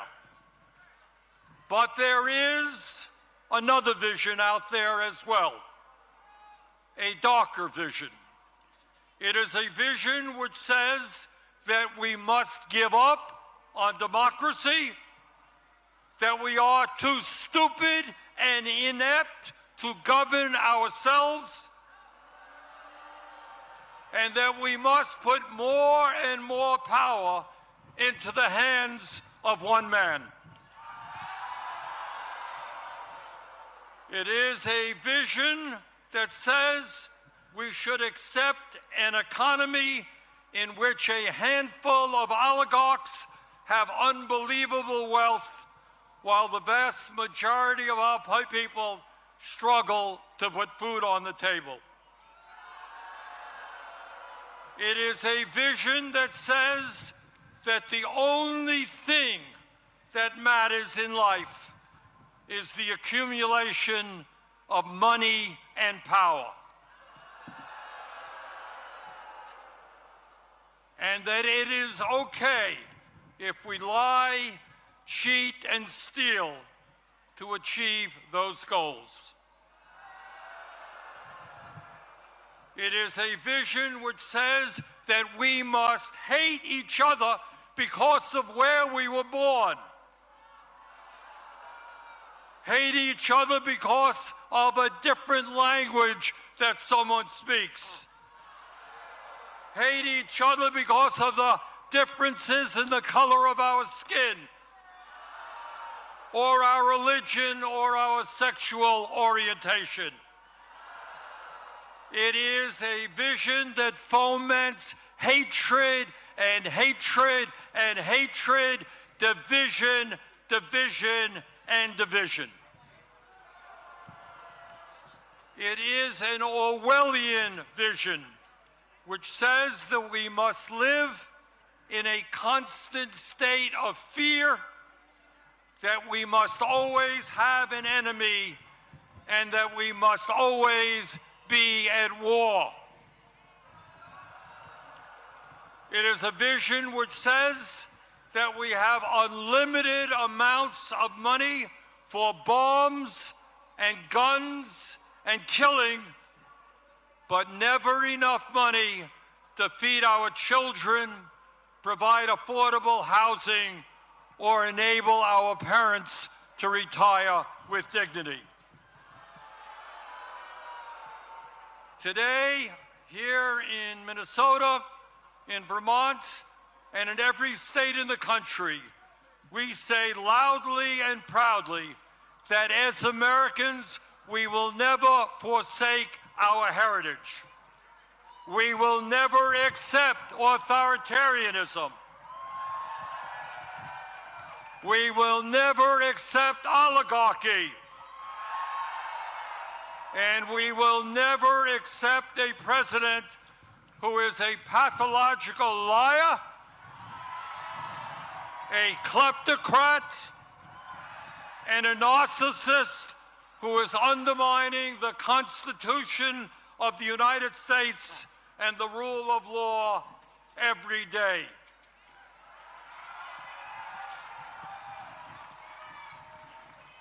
We will never accept government policy that gives massive tax breaks to billionaires, throws 15 million Americans off the health care they have, breaks unions, denies women the right to control their own bodies, and is pushing the planet closer and closer to a climate crisis. In the last year, I must confess, I've been thinking a lot about American history, about the men and women in 1776 who, with unbelievable courage, announced to the world that they would no longer be ruled by the King of England, who had absolute power over their lives. These patriots demanded freedom, and they fought a bloody revolutionary war against the most powerful military in the world to achieve that freedom. And they won.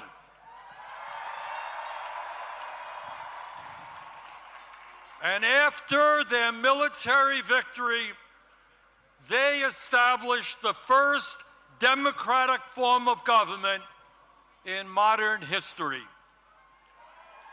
In 1789, they said loudly and boldly to the entire world, here in this new nation of America, we don't want kings.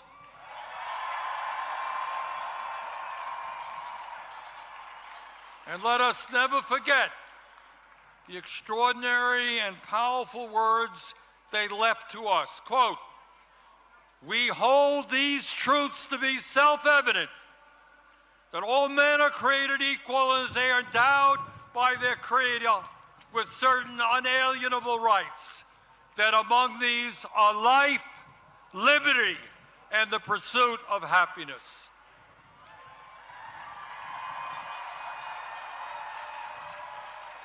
And today, in 2026, our message is exactly the same.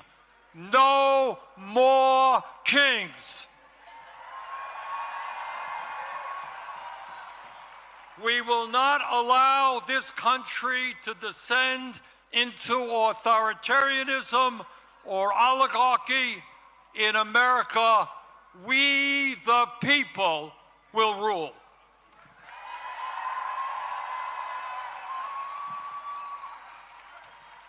But let us be clear.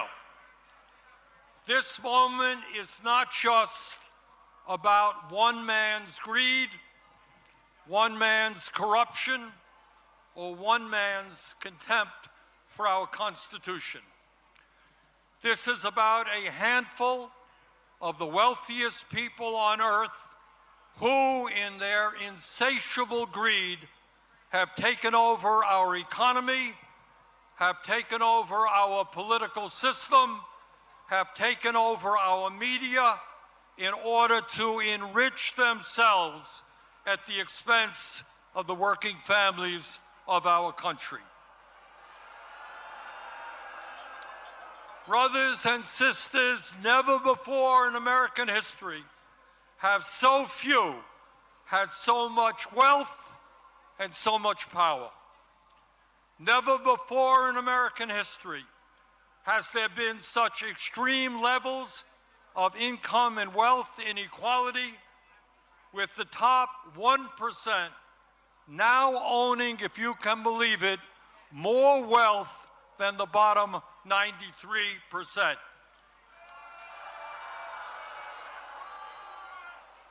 Never before in American history had we seen the super rich expand their wealth so rapidly. Last year alone, after receiving the largest tax break in history, 938 billionaires in America, fewer than 1,000 people, became $1.5 trillion richer. And our president, honest Donald Trump, became over $1 billion richer himself. Never before in American history have we seen a ruling class within a corrupt campaign finance system spend so much money to buy politicians. In the coming midterm elections, the billionaires will spend many, many hundreds of millions of dollars to make sure that government continues to work for them and not working families. Meanwhile, while the richest people in America become much, much richer, 60% of our people here in Minnesota, in Vermont, and all over this country are living paycheck to paycheck, struggling to put food on the table, struggling to pay their rent and their mortgage, struggling to pay for child care and education, and struggling to put a few bucks aside for a decent retirement. In America today, tens of thousands of our people die every year unnecessarily because they cannot afford to go to a doctor. And unless we change how our economy works, our younger generation, our kids, for the first time in modern history, will have a lower standard of living than their parents. So today, we not only say no to Trump's authoritarianism, we say no to Mr. Musk, no to Mr. Bezos and Mr. Zuckerberg and Mr. Ellison and all the other multi-billionaires. You cannot have it all. We will create an economy that works for all Americans, not just the 1%.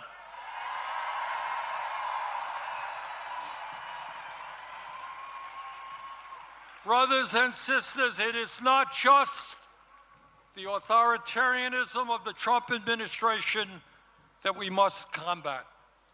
It is not just the oligarchs and their insatiable greed that we must combat. Now, as the news literally of today reminds us, we have got to stop the out-of-control militarism of the Trump administration, whether it is here at home in cities like Minneapolis and St. Paul or abroad.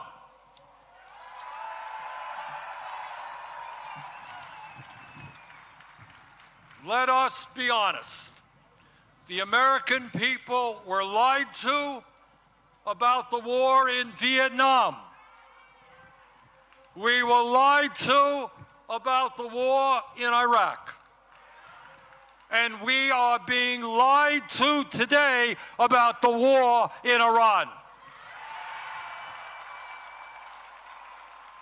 This war must end immediately.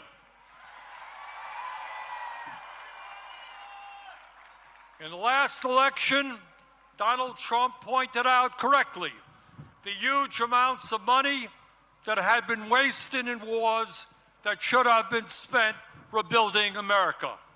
He campaigned as a peace candidate, and he promised no more forever wars. He lied.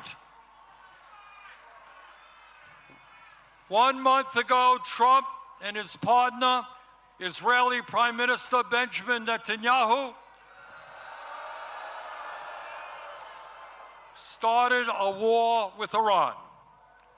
This war is unconstitutional. Trump did not seek or receive authorization from Congress. This war is a violation of international law. One sovereign nation cannot simply go about attacking another sovereign nation for any reason it chooses.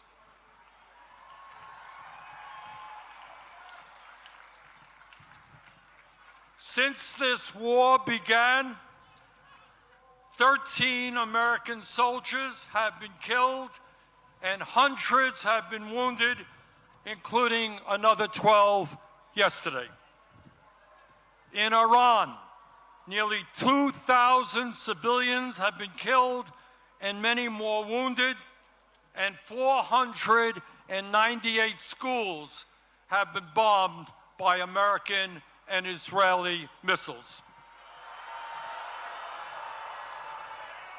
In Lebanon, more than 1,000 people are dead, and more than 1 million Lebanese people, 15% of their population, have been displaced from their homes. In Israel, 20 people have been killed and over 5,000 wounded. In the West Bank, Israeli vigilantes are burning down homes and killing Palestinians. At a time when gas prices are soaring, when many Americans cannot afford the basic necessities of life, it is estimated that this war has already cost $1 trillion.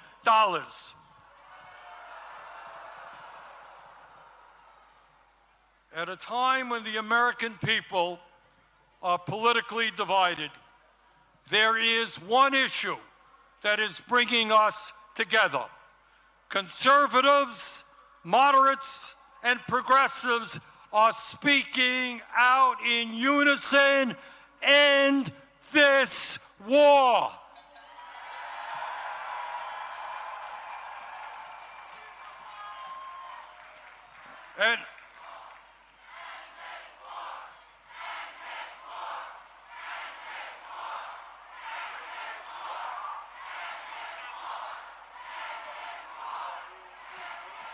And as a U.S. Senator, I want to just mention to you about what I intend to do about it. First, we have got to make sure that Congress does not send another $200 billion to fight this war. Trump's supplemental appropriation for the war in Iran must be defeated. Secondly, I will be forcing a vote in the Senate on legislation to block the sale of nearly $1 billion in weapons to the Israeli military for bombs and bulldozers.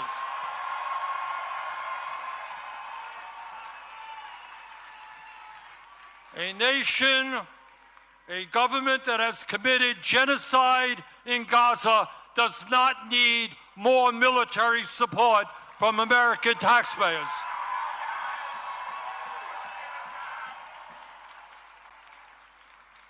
My fellow Americans, we are all proud to live in a country which throughout our history has inspired people throughout the world to struggle for freedom, for democracy, and justice.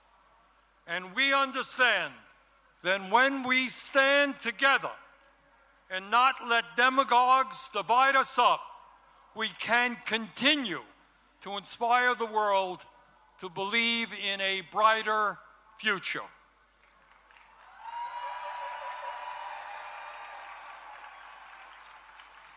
Yes, we can create a vibrant democracy by ending Citizens United and not allow billionaires to buy elections.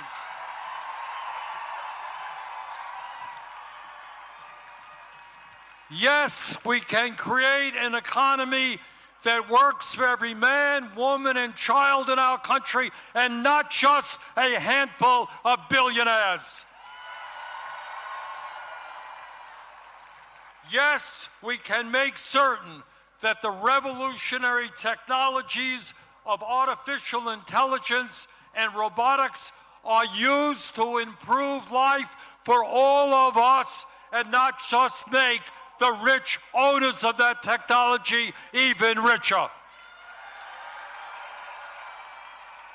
Yes, we can and must join the rest of the industrialized world and guarantee health care as a human right for all of our people.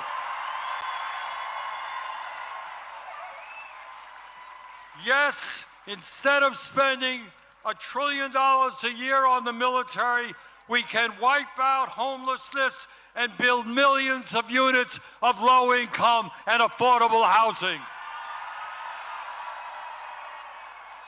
Yes, in the richest country on earth, we can have the best public educational system in the world, tuition-free from childcare to graduate school.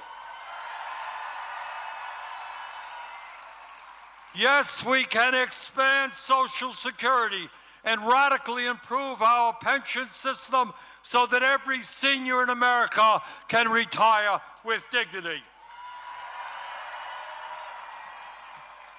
Yes, we can raise the minimum wage to a living wage and guarantee every worker the right to join a union.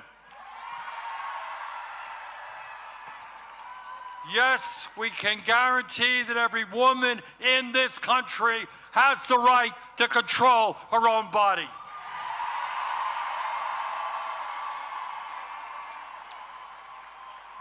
And yes, when billionaires are paying an effective tax rate lower than a truck driver or a nurse, we can and must make certain that the top 1% and large profitable corporations start paying their fair share of taxes.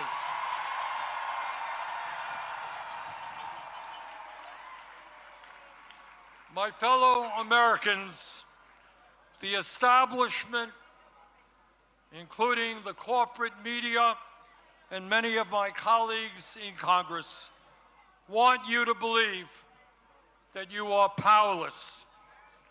They want you to believe that you cannot change the status quo, that because of their wealth and their influence, there is nothing you can do to combat them.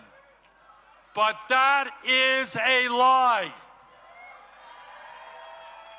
throughout the history of our country, when Americans have stood up and fought for justice, they have prevailed. The founders of our country did it when they stood up to King George.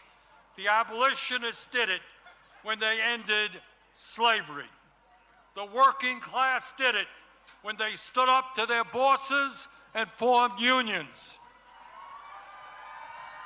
The suffragettes did it when they demanded that women have the right to vote. The LGBT community did it when they demanded basic human rights.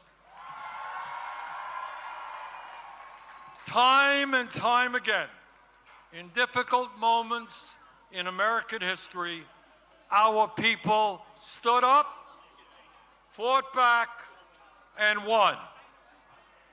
They did it then, we can and will do it now.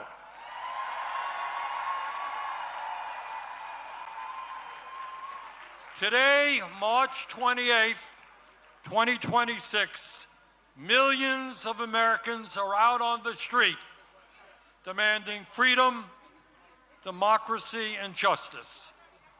But we must make certain today is not the end of our struggle, it is the beginning. Together, when we stand united, we can and will create the kind of nation that you and I know that we can become. Thank you all very much.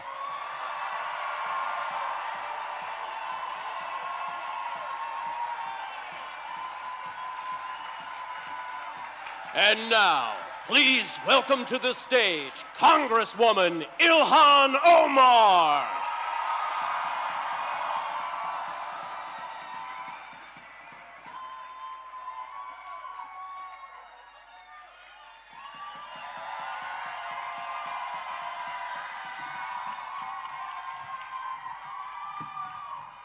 Hello, Minnesota.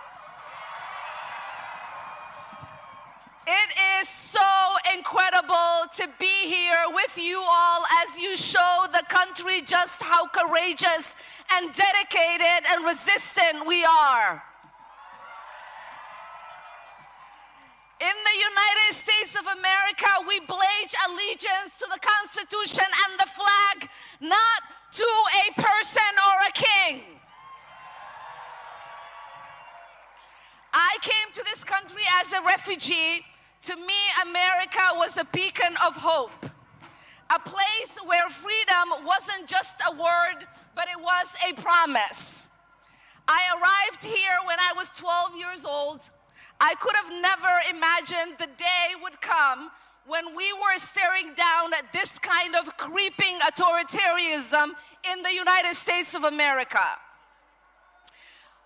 But we are here because Donald Trump just has not chipped away at our democracy. He has taken a wrecking ball to the very foundation of what makes America great. He has tried to intimidate Minnesotans. He has tried to make us afraid. He has tried to divide us. But we stood strong. We have had each other's back, and we have never bent the knee. Because in Minnesota, we are built different. We do not cower to bullies. We are Minnesota strong. What we are seeing right now is bigger than what is happening here. Operation Metro Surge was just the tip of the iceberg. We are witnessing a full-scale assault on our rights, our institutions, and the rule of law. We have an administration that is openly and brazenly breaking the law and is acting like the Constitution is optional. And while they are doing that, they are shamefully and blatantly lying about every single thing they are doing. There were hundreds of millions of dollars in oil futures traded just minutes before a sudden reversal in U.S. policy towards Iran. This is not a coincidence, it is corruption. At DHS, we got a reckless spending spree, planes, vanity projects. It's like a billionaire's midlife crisis, except the American people are paying for it. While the Pentagon keeps failing its audits year after year, somehow they are able to find the budget for steak and lobster. And we know that what Trump calls strength is his idea of liberating women in Iran is to bomb and murder school children. They are pushing for the SAFE Act to disenfranchise millions of voters because they know they are not going to win a fair election. They are floating an illegal takeover of places like Cuba and Greenland like it is some kind of a real estate deal. And under the so-called anti-war president, we have now seen the launching of military operations in Iran, in Venezuela, and in Ecuador. Just a couple of weeks ago, they told us that they blew up a drug trafficking camp in Ecuador, and it turned out to be a dairy farm. A dairy farm. This is what incompetency and unchecked power looks like. It is reckless, it is dangerous, and this is not what our country will stand for. But I still have hope. I have hope in every one of you that is here today. I have hope in people across this country. We are going to speak up. We are going to continue to show up because we refuse to believe in a future ruled by fear, corruption, and chaos. We are not a country of kings. We are a country of laws.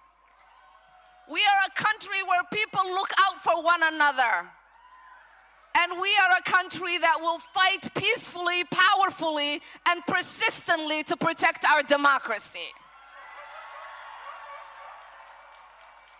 I love you, Minnesotans. Thank you so much for being out here.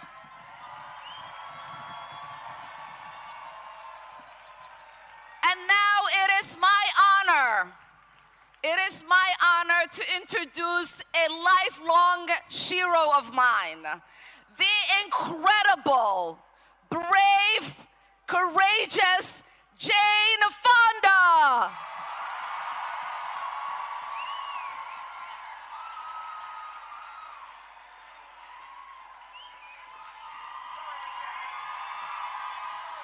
Hi, everybody.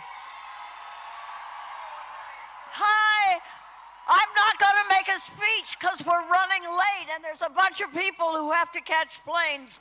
Let me just say thank you, thank you, thank you, Minnesota. Thank you, all the unions. Thank you, all the churches and mosques and synagogues and clergy and neighbors. We are learning so much from you.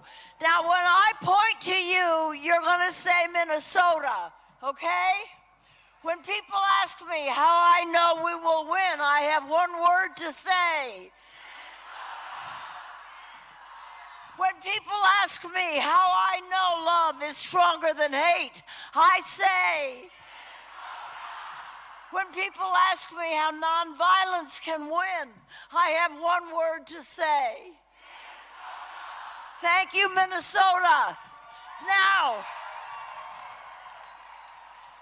Becca Good, the wife of Renee Good, has asked me to read a statement, which I am honored to do.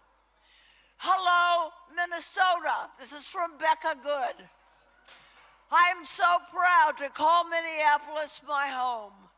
I can't stop talking about how absolutely beautiful it is. to see how Minnesota shows up for its people. I want to say thank you for how you've shown up for me, how you've shown up and shown out for all the people victimized by this horrible moment in history. So many people have reached out to me and surrounded me with safety and care. And I know I am not alone in feeling in awe of your generosity. Neighbors are paying people's rent and groceries. Hundreds of businesses become community hubs. This is beautiful. And beyond Minnesota, people all over the country and the world care about what happens here to all of us. I've received cards from elder grandmas saying, "This is not what I voted for." I feel it, Rebecca says. I feel it, the immense love. And now other cities are taking their cue from what we've learned and creating new ways of caring for each other. Right on. And I want you to know that my sweet dog Wapsie is okay. All right. We love dogs. She is my sidekick and best friend for 12 years, and she is healing alongside me from what we lost that day. The reality is I am so heartbroken. I miss my wife. The world now knows that my wife sparkled with sunshine and shone with kindness that is unmatched. We were robbed of an incredible human. It has made people pause and take a breath and have to choose sides. We choose the side of love. Yes.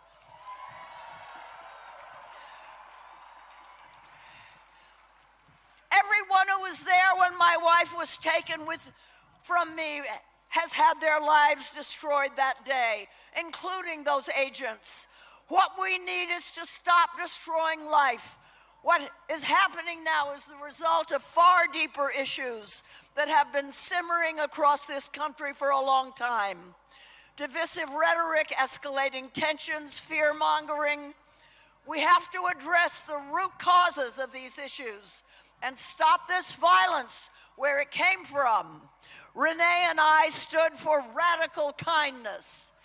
I love that notion, radical kindness. Renee and I believe that one of the things that will foster a world of radical kindness is to be able to admit mistakes and learn from them. We are allowed to decide that what we believed before isn't what we believe anymore.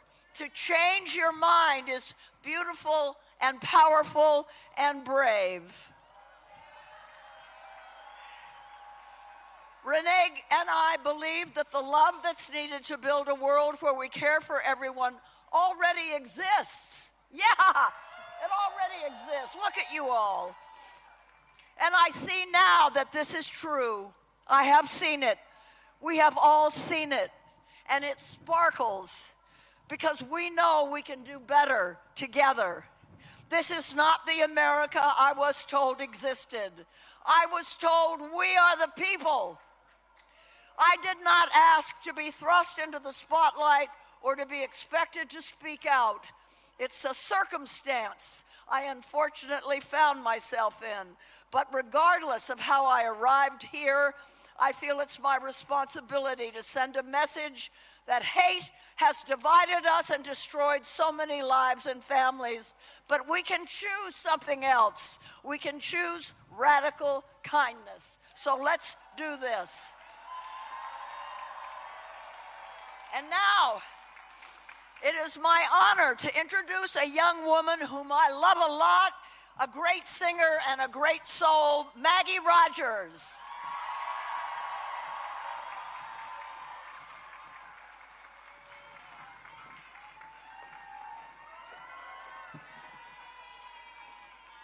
What's going on, Minnesota?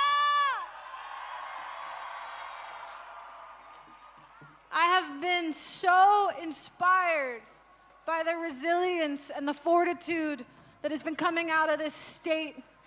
So much love in the face of evil and hate. And the best way that I know how to give a little bit of love back to this city that has been such a beacon of it is to sing a song. This is called Different Kind of World. Thank you so much for having me. There's nowhere else in the world I would rather be today.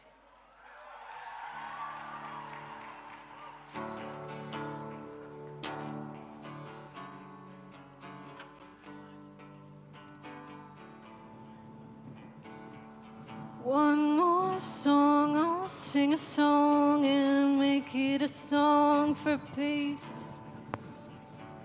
Though we all may carry on, may we do so decently. My hands are shaking, palms are sweating, thinking about the state of the world. But when we're riding all together, it's a different kind of world. One more song, I'll write a song and know that it's for you. That new friend I haven't met with a different point of view. My knees are aching, back is breaking, thinking about the state of the world. But when we're riding all together, I'm a different kind of girl. Na, na, na, na, na, na, na. Na, na, na, ooh,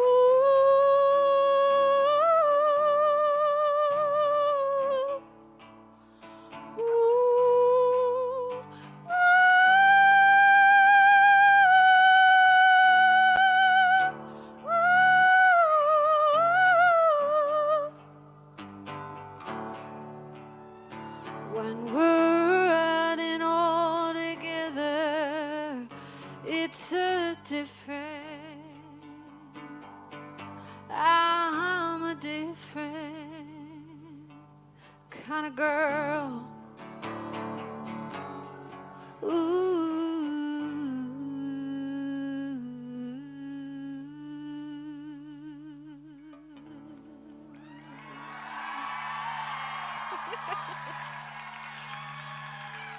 It's my honor to introduce to you a good friend of mine who's also one of my heroes. Please welcome the great Joan Baez to the stage.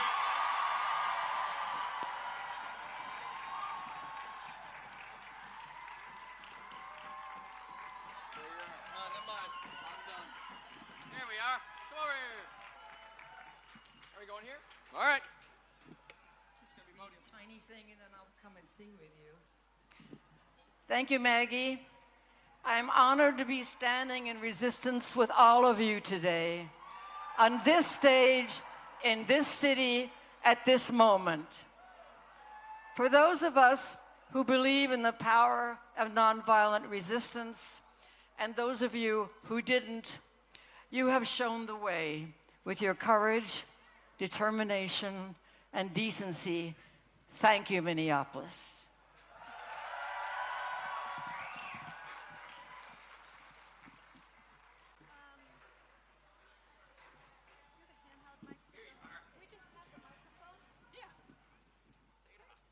Thank you. Joan, there is...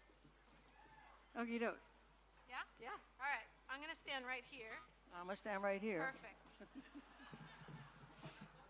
All right. I think you first sang this song on the March on Washington. Is that right?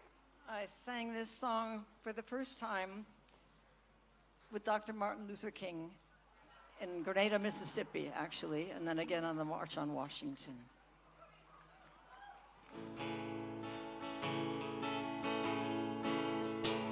Come gather round, people, wherever you roam, and accept that the waters around you have grown, and accept it soon you'll be drenched to the bone, And if your time to you is worth saving, then you better start singing or you'll sink like a stone, for the times they are changing. Come writers and critics who prophesize with your bow, and keep your eyes wide if your chance won't come again. And don't speak too soon, for the wheel's still in spin. There's no telling who that it's naming, for the loser now will be later to win, for the times they are changing. Come senators, congressmen, please heed the call. Don't stand in the doorway, don't block up the hall, for he who gets hurt will be he who has stalled. And there's a battle outside and it's raging. It'll soon shake your windows and rattle your walls, for the times they are changing. Make some noise for Tom Morello. Woohoo!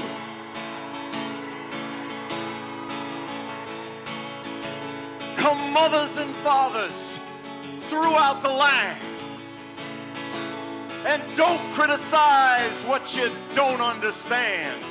Minneapolis, Minnesota is beyond your command. Your old road is rapidly aging, so get the fuck out the way if you can't lend a hand. Cause the times they are a-changing. The line it is drawn, the curse it is cast. The slower now will later be fast, as the present now will later be past. The order is rapidly fading. Get first one now will later be last, and the times they are changing. For the times they are changing.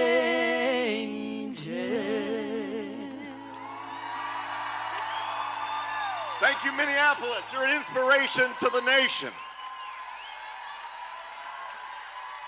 Thank you, Tom Morello.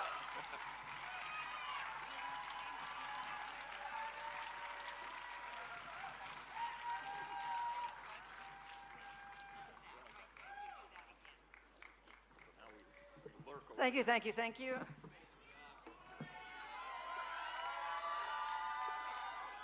To the next song, I sang this with Dr. King in Montgomery, Alabama, 60 years ago. I'm deeply moved to sing it here today with two groups you all know.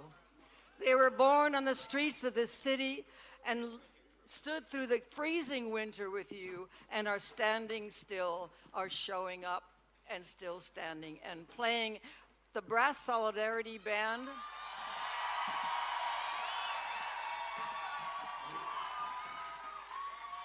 Formed spontaneously after the murder of George Floyd. It is a joyous celebration of the power of music.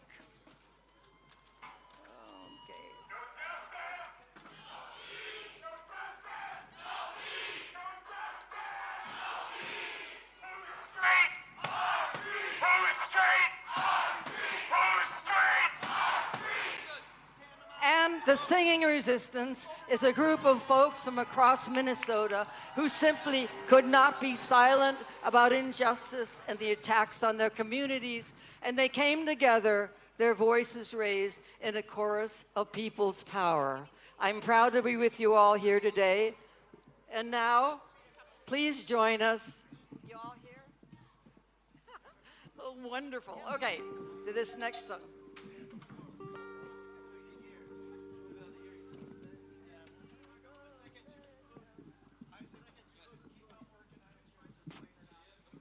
We're getting it together.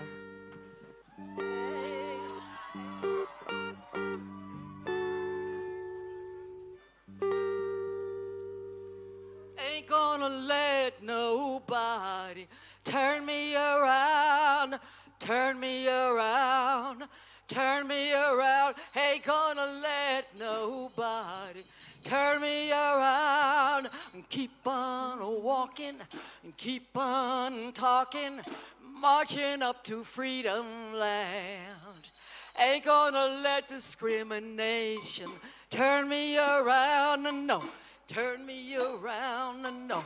Turn me around. Ain't gonna let discrimination turn me around.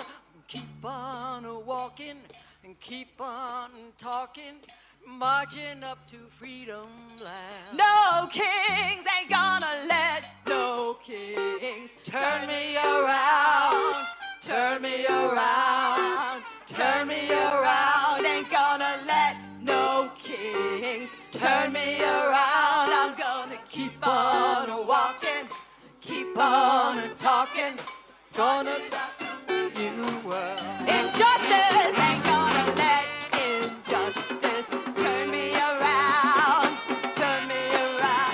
Injustice, oh, I'm gonna let injustice turn me around. I'm gonna keep on walking, keep on talking, marching up to freedom land. Racism ain't gonna let racism turn me around.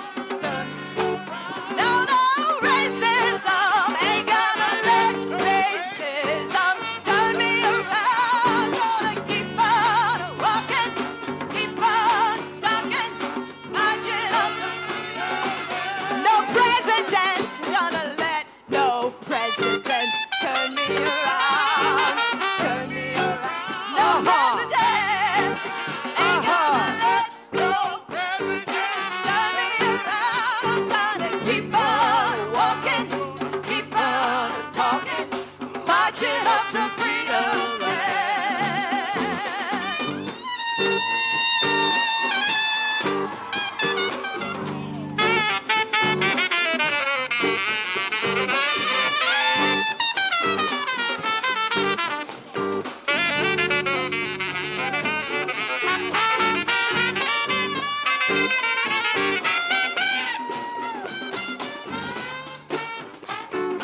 Turn me around, turn me around, turn me around.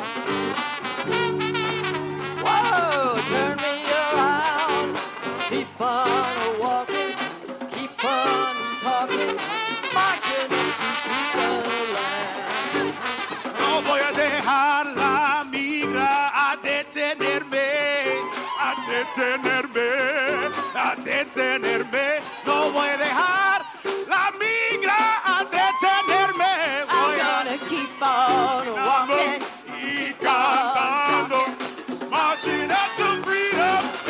nobody ain't gonna let nobody turn me around, turn me around, turn me around. Nobody Ain't gonna let nobody turn me around. I'm gonna keep on, I'm gonna keep on. Hey, hey, marching up to freedom. Hey. nobody ain't gonna let nobody.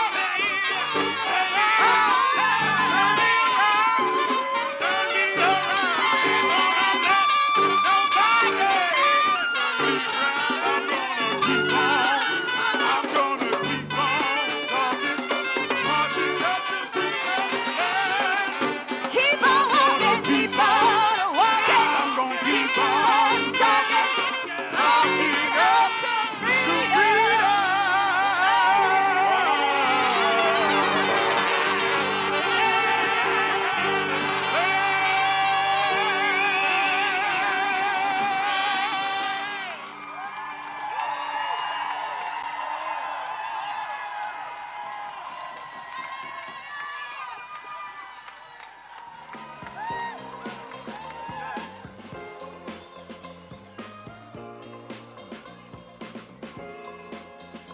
And Minnesota's own Attorney General Keith Ellison and Lieutenant Governor Peggy Flanagan.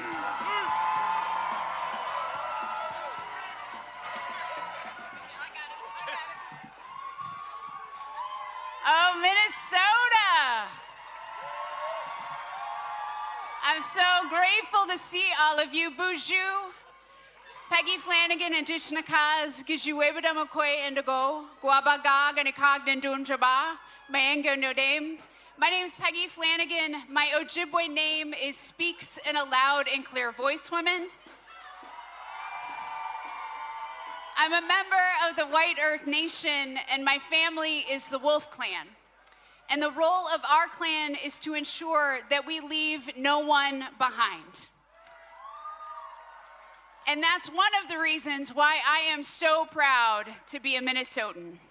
You have been showing the world with your own loud and clear voices what it means to leave no one behind. You know, I grew up on the margins. My mom needed food stamps, childcare assistance, and Medicaid to afford it all. I am the descendant of Native people who have lived here since time immemorial, who were pushed from their homes onto the White Earth Reservation. And I am the great-granddaughter of a young girl who traveled here from Ireland at the age of 15. She sailed to this country with her younger siblings that she was responsible for. And that is my story, and everyone here has a story in how you got here today. For generations, powerful people have tried to silence us. And there are so many reasons why we shouldn't be here, why we shouldn't exist.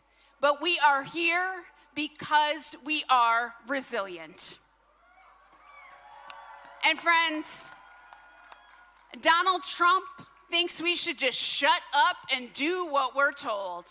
But that has never worked for me, and that will never work for you. Donald Trump underestimated Minnesotans. He thought that we would back down. He thought we would get tired, that we would turn on each other, but we turned towards each other. He underestimated the power of educators, servers, construction workers, nurses, poets, and moms, and people working together. And no one asked to be on the front lines, but Minnesotans stepped up. And everyday people showed us how to be incredible just by caring about each other. And you are here today because you understand the whole point of No Kings. When federal agents kill our neighbors in the streets, when cowards vote to steal healthcare and food off the table, and billionaires rip off everyday people, and wannabe dictators start illegal wars, we will not be silent. This mass of humanity, of community, this movement in front of me shows the world that we are not powerless. Friends, we are the power, and we've decided that we will help our neighbor and we will welcome the stranger. This movement is for everybody who knows that this president has gone too far. Because if you come for one of us, you come for all of us. And Minnesotans, we are carrying a lot right now. Grief, anger, the weight of what has been done to our communities, done to our children, to our babies, and the heaviness of the lives that have been taken. Renee Good should be alive. Alex Preddy should be alive. We say their names, we honor their memories, and we turn our grief into action. Because the work is not done and the crisis is not over. And some of us will never be whole again. But here's the deal, friends. We all know that famous quote from Senator Paul Wellstone, which is, and say it with me, we all do better when we all do better. It is the unofficial slogan of Minnesota. But my favorite quote from Paul Wellstone is, sometimes you gotta pick a fight to win one. Because there are some fights that are worth picking. And for me, my purpose is clear. No matter what I do from here on out, I am fighting to avenge Minnesota. I am fighting to bring justice to our people. Because with this president, there's always plenty of money for ICE, for bombs, and for the oligarchs, just not for you. But they awakened in Minnesota a power that doesn't even exist in Washington, D.C. It exists within each one of us. We're fighting for a future where one job is enough to afford the lives people want to live. We are fighting for where healthcare is a human right, not something that puts you into debt. Where everyone is treated with dignity, no matter who you are or where you come from or what you look like. Where the Constitution still matters, where we don't strip due process away from our immigrant neighbors. And we know that it takes all of us. I am grateful for the work of Senators Klobuchar and Smith for what they have done to push back, and for the work that every person here has done every single day to show the way. And let me close by telling you about my church in North Minneapolis. It is a beautiful parish that looks like Minnesota. It's been pretty empty these last few months because people have been afraid to leave their homes. They've been afraid to worship. But last Sunday, the pews were full. Kids were laughing and crying and singing even when it wasn't time to sing. It was a wonderful, beautiful noise. It was the song of resilience because we are still here. And I want you to feel that resiliency in your bones. I want you to take a minute and I want you to look at each other. Like, really look at each other. Because we deserve better. We have everything we need to build the future that we want. We are what we need to build the future. And we are going to keep fighting until we get it. And I am honored and humbled to be your lieutenant governor. But more than anything, friends, I am grateful to be your neighbor.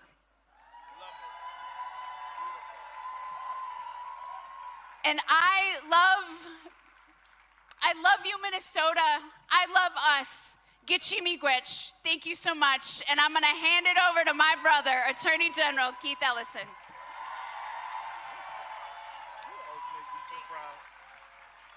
Hey, Minnesota, let me hear you. You know, brothers and sisters, last time I was here with you, right here, was June 14th. And it was hot outside. And earlier that morning, we had lost our beloved sister, Melissa Hortman, and her husband, Mark. And I just want to let you know that that loss has remained with me. I'm sure it's remained with you. And at this time, we also have to remember Renee Good, Alex Petty. But I want you to keep in your heart and your prayers Victor Manuel Diaz, who died in custody. I want you to think about Liam Conejo Ramos. I want you to think about a young man named Julio Sosa Solis, who did not die but was shot. And I want you to think about all of us and the price that we paid in order to kick ISIS's ass out of our state. And the lesson is very simple, friends. Freedom ain't free, and some of us have to pay the dearest cost for the sake of freedom. And we don't want them to pay it. We wish they would never have to pay it, but you can only get rid of tyrants, and you can only defeat tyranny if your love of freedom is so great that you will risk what you have to for your neighbors. That is what it is to me, a free society. That's what it means to live free, to be willing to go to the mat, go to the wall for the people you love and care about. But I want you to know, as your Minnesota Attorney General, that justice is not optional. Accountability is coming. And the names of our neighbors and loved ones will never be forgotten. You might have noticed that me and Moriarty had to file a lawsuit last week. We're suing the federal government to make sure they give us the rest of the damn file. We're not going to let them hang on to the file, say they're not going to investigate, and that's it. It ain't it by a far sight. And I want you to know that we will never back down, that we will never quit. You know, friends, I was in Alabama on March 7th with about 100 other Minnesotans, and we went down to Selma, Alabama, because in 1965, that is where inspiration lived. People of all colors and cultures came there, and they've been coming there ever since, because brave Americans stood up for the right for all Americans to vote. And by that August, we passed the Voting Rights Act, and that by that October, we passed the immigration bill that allowed people to come to America who were not from Northern Europe. Did you know that? So we call it Bloody Sunday, and people were injured, and some people like Viola Liuzzo and Reverend James Reeb didn't survive that interchange. They didn't make it. Thugs and killers and racists killed them. But we still fought for everybody to vote, right to vote, and everybody's right to come to America. And we won those rights. And now, friends, all of those rights are under attack right now. Every right we fought and won is under attack right now. And in Alabama, those people, when I told them I was from Minnesota, I proudly said, I'm from Minnesota. They all applauded. Not for me, but for you. Because in 2026, inspiration lives in Minnesota. If you want to stand up for justice, if you want to be inspired by the noblest and best ideals of all humanity, you got to come to Minnesota. You might have to stop and spend time at the memorial of Alex Preddy on East Street on Nicollet. You might have to go over to Portland to the memorial for our dear beloved sister Renee. But Minnesota, the world looks to you and is inspired by you because of your love and commitment for each other and this country and the principles that hold it up. You are so honored that the JFK Award for Profiles in Courage, well, you won that award. Did you know that? Now, they even nominated you for a Nobel Peace Prize, which is more than I can say for certain people I know. But the fact is that you are an inspiration. You are where people come to get inspired. And I want to just thank all of our out-of-town guests who came. Bernie, you know what I'm saying? Joan Baez, Jane Fonda, all the, Tom Morello, all these amazing labor leaders who've come here. They come here because they know where inspiration lives in 2026, and it lives right here with you. Now, beloved, let me tell you, right now, we got a few more months until there's a national election, and Trump is scared to death. I'm not here to tell you who to vote for. Hell, you know who to vote for. Vote for the people who vote for your family. Vote for people who don't kill your neighbors. Vote for people who don't throw your neighbors in detention. Vote for people who don't raise taxes on you and drive up your prices. Vote for people who don't start foreign wars after they promise not to.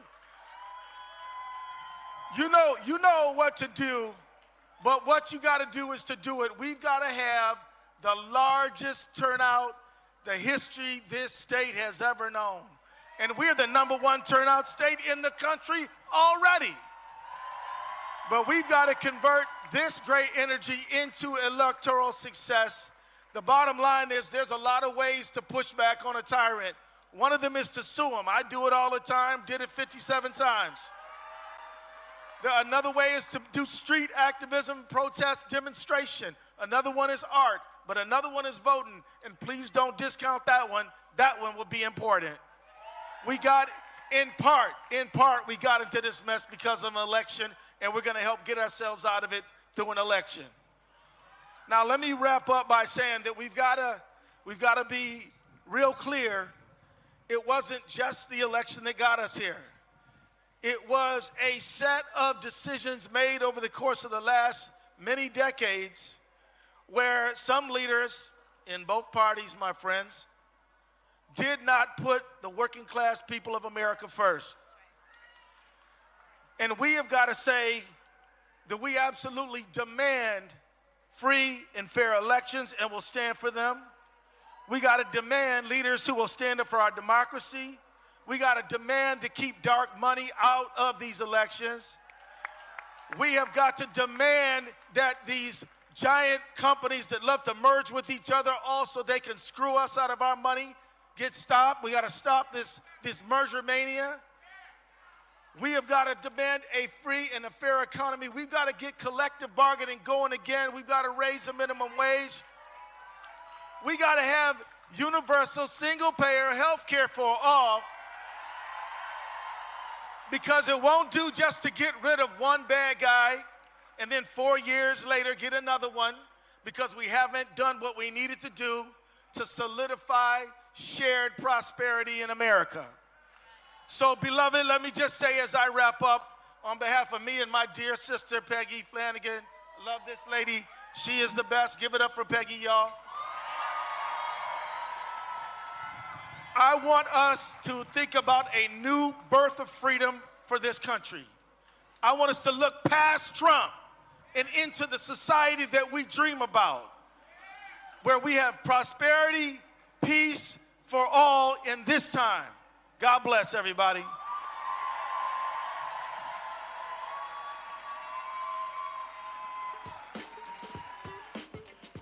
Before we continue, we have a public service announcement. Joan Molinar.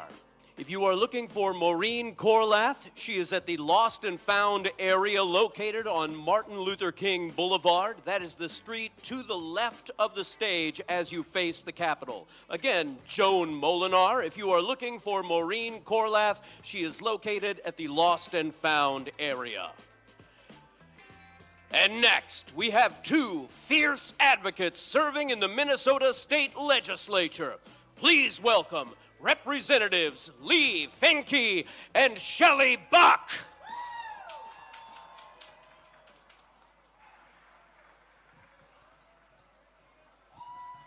Hello, sorry that took a while. Hello, those of you still joining us. Thank you so much for hanging around. My name is Lee Finke. I use she, her pronouns. I'm a state representative. I work here along with my colleague Shelley Buck in the Minnesota House of Representatives. I'm here to provide a little trans representation, but I'm also here to demand our trans liberation. And I'm here to demand our liberation for everyone. I don't mean only queer and trans liberation, but all of ours. Immigrants, refugees, undocumented neighbors, our friends with disabilities, our indigenous tribal nations, everyone, full equality, full inclusion, full stop.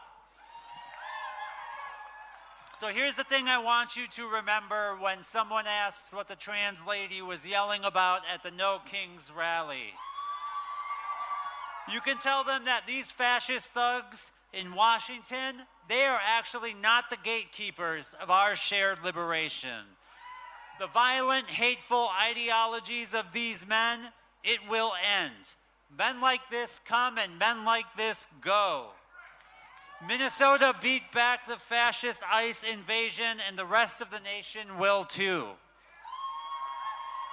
When Trump and his cronies are long gone, queer and trans and immigrant and disabled folks will still be here.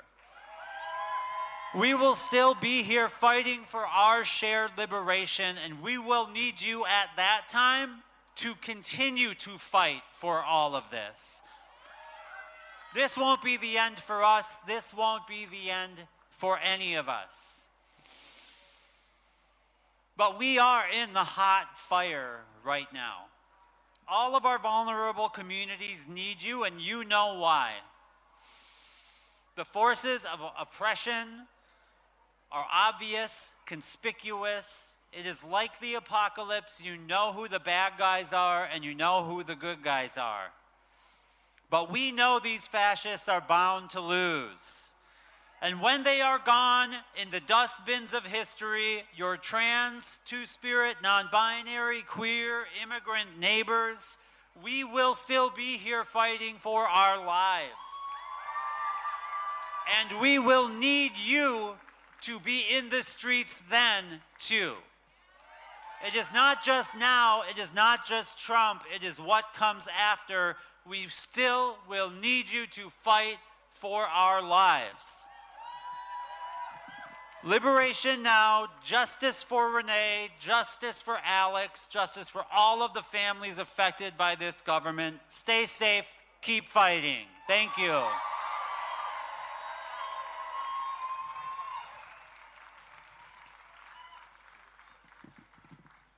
little shorter here. Hamadako Yepi, Chante Washtea Nape Chu Japi, Shelly Bakamaki Apie, Damakota, De Dakota Makoche. Hello, my relatives. I greet you with a good heart and handshake. My name is Shelly Buck. I am Dakota, and this is Dakota Homelands. Dakota people are some of the first stewards of this place we call Minnesota Makoche, or Minnesota. For us, it is more than a home. It is the place of our origin on this earth. Through this, we know that we are all interconnected. Our values, our hopes, and our dreams for our children and the next 7 generations. In the past, they stole our children, cut our people's hair, tried to steal the language from our tongues, and tried to convert us into one of them. Throughout a history of erasure, eradication, and state-sanctioned genocidal violence, our people did more than resist.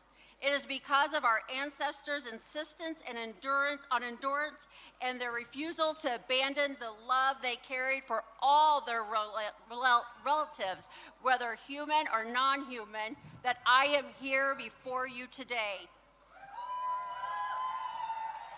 White supremacy and the claws of those who embody it continue to dig into our backs. And the government, again, is stealing our people. ICE and the federal government continue to try to break our bodies, spirits, and wills, but my friends, they have failed miserably. Love, laughter, and connectedness with our land and our neighbors is powerful medicine. It feeds our souls and keeps us moving. We know that the violence of white supremacy, of discrimination and oppression are all continuances of the legacies of colonialism that remain today. Though in vastly diverse ways, we are all inheritors of these violent colonial legacies and the systems that continue to uphold them. And so the responsibility to imagine and create and work toward a more radically just present and future is a shared inheritance too. Pedamaya Yepi, thank you to all of you for being engaged in this work of justice and liberation, for all that you have done and continue to do to help ensure the legacies we hand down can guide us toward a future to be proud of. Mitakoyeo wasin padamaya yepi. Thank you, all my relatives.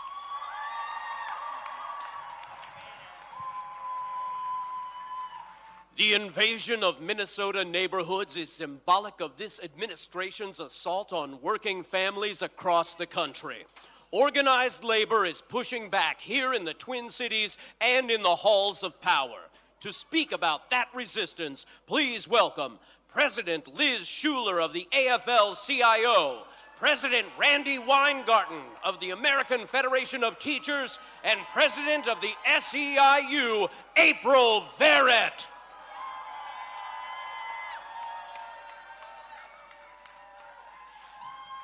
Hello, Minnesota! I'm Liz Shuler, President of the AFL-CIO, America's labor unions. Do we have worker power out there today? That's what I thought.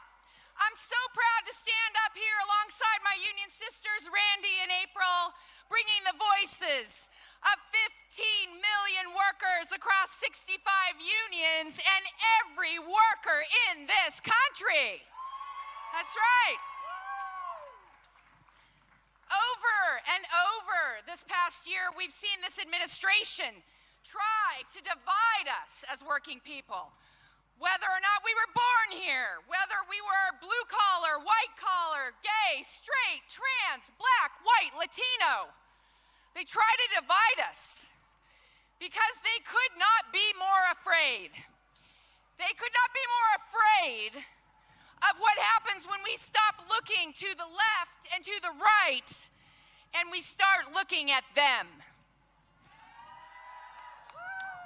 When 3 rich people have more money than half the rest of us in this country, does that work for working people? Hell no. When CEOs are making $90 million a year while their workers can't afford groceries, does that work for working people? Hell no. When everything in this country is so damn expensive, and Trump's answer is to cut the taxes of his billionaire friends? Is that a country that works for working people? Hell no. No Kings is about standing up to the guy in the White House. But no Kings also means tearing down an economy, buying for billionaires, and instead building it up for working people. More money in our pockets, because no one in the richest country on earth should struggle to get by. More time off to spend with our friends, family, kids, and loved ones. Equal pay for Black and Latino women who are still making 58 cents on the dollar. Because opportunity in this country should not depend on the color of your skin. And you know where it all starts. It starts with a good union job for every worker in this country. Because we all know it's better in a union. I look around and we honor those we have lost in the detention centers and in the streets. Our brothers, sisters, and siblings, they have been taken from us because they had the courage to stand up. And I want to name and honor our union brother, Alex Preddy, who stood up for democracy and his community in the streets and fought for democracy with his AFGE brothers and sisters and siblings in the workplace as a trade unionist. Every single thing we've won in this country happened because we fought for it. It happened because of days like today. This is the power. We have the power. Do we have the power? We have the power. And now I'm so honored to introduce my union sister, president of the AFT, Randy Weingarten. Woo!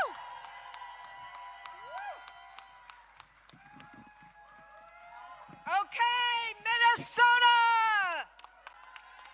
So I know the hour is late, but this has been an amazing crowd, not only here, but all across America, fighting for the promise of America, fighting for a democracy that works for all, fighting against kings or the prospect of them.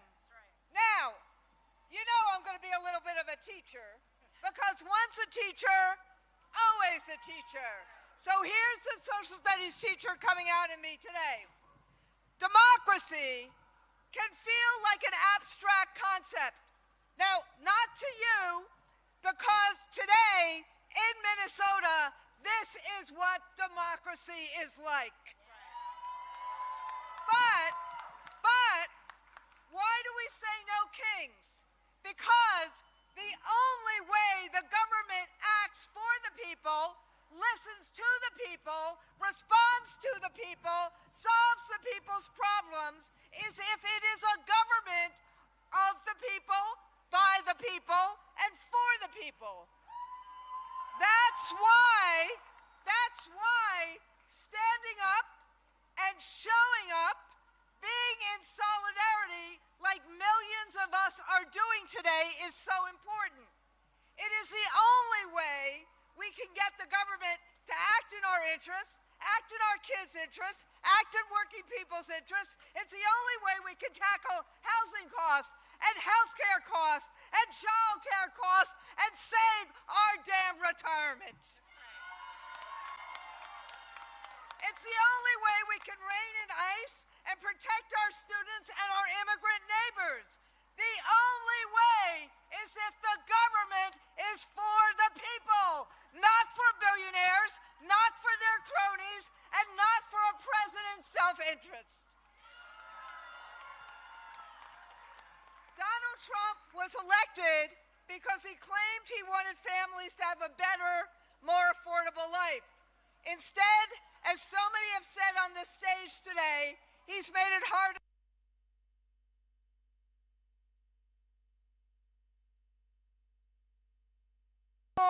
that is costing $1 billion a day. He tripled ICE's budget, but he couldn't find enough money to extend the ACA tax credits, so how many people across America are losing health care or paying through the nose for it? He couldn't fund Medicaid, so now rural hospitals are closing. He golfed at Mar-a-Lago while people were losing SNAP, and he's attacked universities and public schools that 90% of kids in America go to, and doing all of this while Melania is trying to replace teachers with robots. And he chose to take on Minnesota. But Minnesota, through this brutal winter, you showed the way. Compassion for our neighbors, courage in the face of brutality, and solidarity, because we are braver and stronger when we are together. And let me say one more thing here. Solidarity also means taking on target. As my union did this week, this means this: America's educators will shop elsewhere, not Target, for back to school, because Target refuses to stand up to ICE. Donald Trump may pretend that he's not listening, but he can't ignore the millions in the streets today at more events than there are counties in America. We are a movement of many faiths and races, a movement across geography and demography. And Americans don't agree on everything, but we agree that we, the people, have to have the ultimate say, not the president, and sure as hell not a wannabe king. So as we are closing up today, let me ask you this: are you sick and tired of the lies?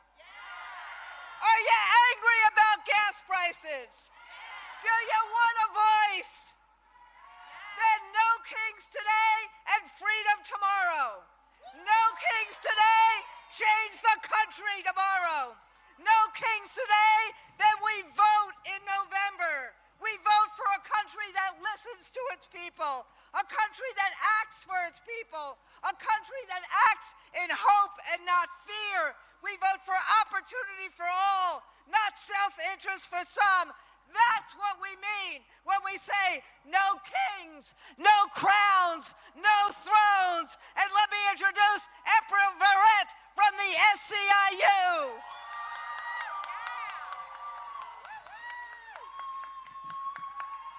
Minnesota! Minnesota! Let me tell y'all something. Y'all are not just nice. Minnesota is patient. I am indeed April Verrett, and I am the proud president of the 2 million member Service Employee International Union. And I made it my mission to be here today because I gotta tell you all, this is my new crush. And I'm crushing hard on Minnesota. Minnesota, y'all got me all in my feelings because you don't just not back down. Minnesota stands 10 toes down. You stand 10 toes down for justice. You stand 10 toes down for community. You stand 10 toes down for democracy. And democracy is why we are here today, ain't it? It is because this is supposed to be a democracy, but it sure doesn't feel like one. It sure doesn't feel like one while working people are doing every damn thing we can and still falling behind. While the forces of exploitation and white supremacy stay busy crowning kings. They crown corporate greed so that the people doing the work struggle while the people at the top cash in. They've crowned systems that decide who gets access and who gets left behind and somehow try to convince us that it's fair. They've crowned power that operates without any accountability and tell the rest of us just to deal with their wars. Are we gonna accept that, Minnesota? No. Nah, we gonna call them on their bullshit. Because in a democracy, you don't get crowned. In a democracy, you don't get ignored. In a democracy, you answer to the people. You answer to the people. In Minnesota, right here, right now, are the people.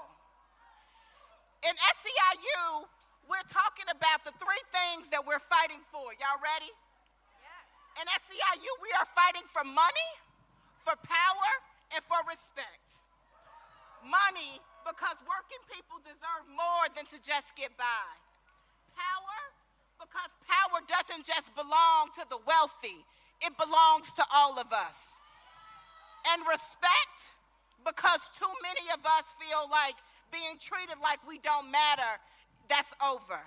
So yeah, we're fighting for money, power, and respect. And I might have to remind y'all, Javier know it. Back in the 90s, Little Kim said, money, power, and respect, what you need in life. Money, power, and respect, you'll be living right. Money, power, and respect, you'll be eating right. You can sleep at night. It's the key to life. So yeah, money, power, and respect. That's what no kings really means. It means rejecting a system where a few people get crowned while they rule over the rest of us. So I'll ask you, are we gonna let them keep their crowns? Are we gonna take back what belongs to us? Then say it with me, no thrones, no crowns, no kings, no thrones, no crowns, no kings. Let's go get it, Minnesota.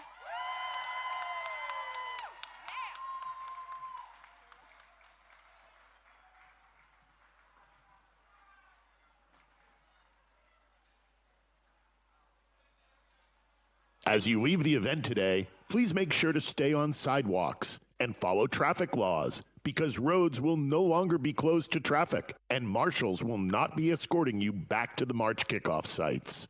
For those of you who need to board buses after the program, all buses will be parked in...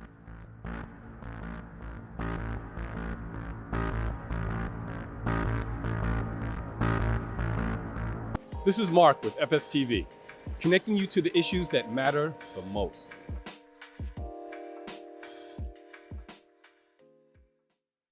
Hello, everybody. I'm Miko Love with Free Speech TV, and today we are at the No Kings 3 protest here in Denver, Colorado. I'm going to take you with me as we talk to everyday Americans about today's political climate. With me, I have Avery. Avery, thank you for joining me today. For today's movement, for this political time, what brought you out? What was so important that you had to use your voice to come out today? Yeah, absolutely. I just think that there's a lot of really atrocious things going on right now in this country. And, it affects me personally, but there's a lot that don't affect me as well. And I care about everyone that lives here. And, if we don't speak up, no one's going to. So, is there something specific that you can talk on? Because you just said something affects you if you feel comfortable. Is there what is that you're going through? Yeah, absolutely. I'm very passionate about women's rights, abortion rights, the right to health care. Abortion is health care, but also women's right to vote. And I know the SAVE Act going on right now is going to be challenging, especially a lot of women who have changed their name when they get married. Names don't necessarily match birth certificates. It's just going to be a mess. And that is kind of the thing that impacts me the most. Because I am a woman. But yeah, also I studied conservation biology in college, so a lot of what's happening to the national parks right now is really devastating. The kind of drill baby drill mindset that the GOP has always had is just really devastating to me as well. For young people who don't want to come out, they maybe don't feel like it's as big as it is, right? This political moment. What would you say to them? What would you encourage them to do? Yeah, I definitely think do your research. Read from all different points of view, so you're not just kind of in an echo chamber. Helps you understand what your beliefs are and what they are not. And also, if you're not comfortable coming out, that's totally fine. I know not everyone is going to be comfortable speaking up, being public, being in a crowd like this can be intimidating. So call your senators, call your representatives, send mail, send emails, reach out on social media. Any way you can to kind of move that needle is going to make a big impact. And lastly, because you talked about the parks and what we're seeing with that, what can people do to support parks at this moment? Because it is, wildlife and nature is important, especially when you live in a beautiful state like Colorado, right? So what can people do to support that effort? Yeah, absolutely. I think definitely being cognizant of leave no trace when you are out in nature. That's a super important core value to me and a lot of other people. And also just supporting the national parks, going and visiting them. I know it's not great with his face on the Parks Pass this year, but that money is still going to the national parks. So don't shy away from getting one of those.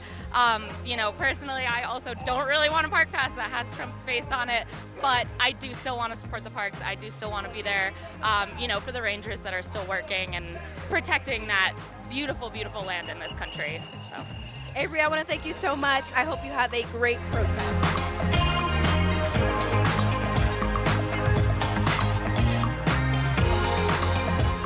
Hello, everybody. I'm Miko Love with Free Speech TV, and today we are at the No Kings 3 protest here in Denver, Colorado. I'm going to take you with me as we talk to everyday Americans about today's political climate.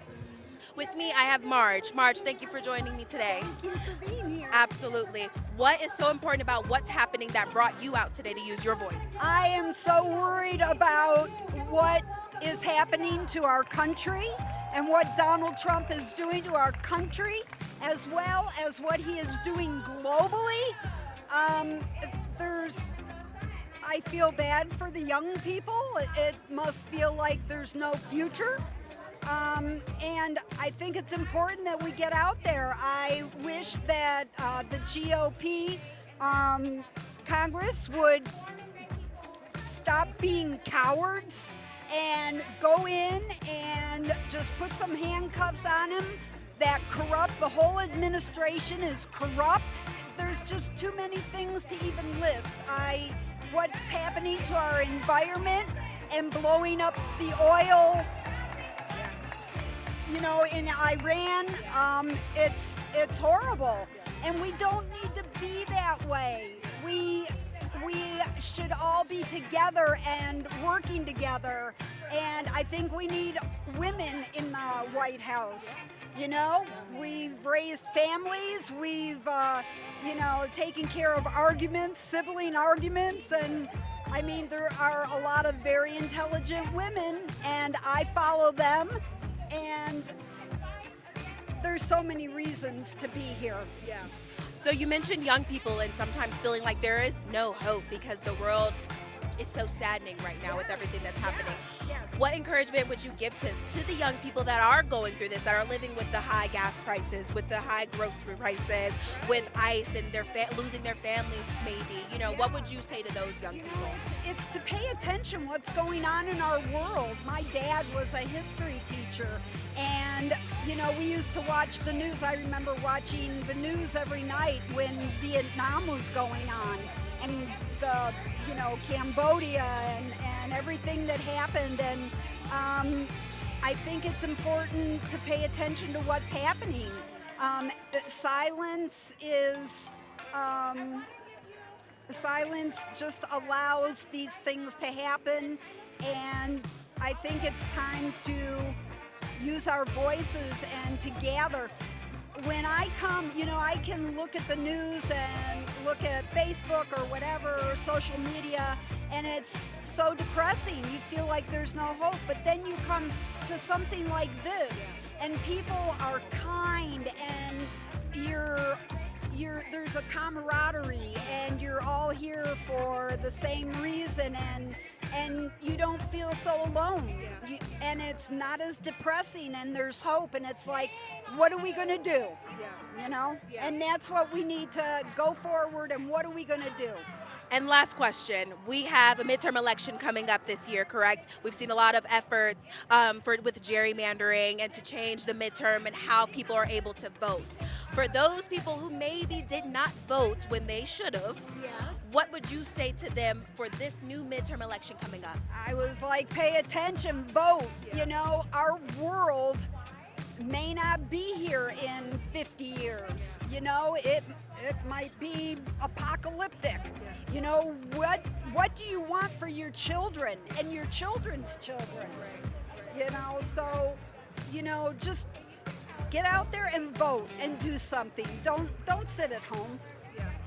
Thank you, March, so much for joining me today. You have a great protest. Yes.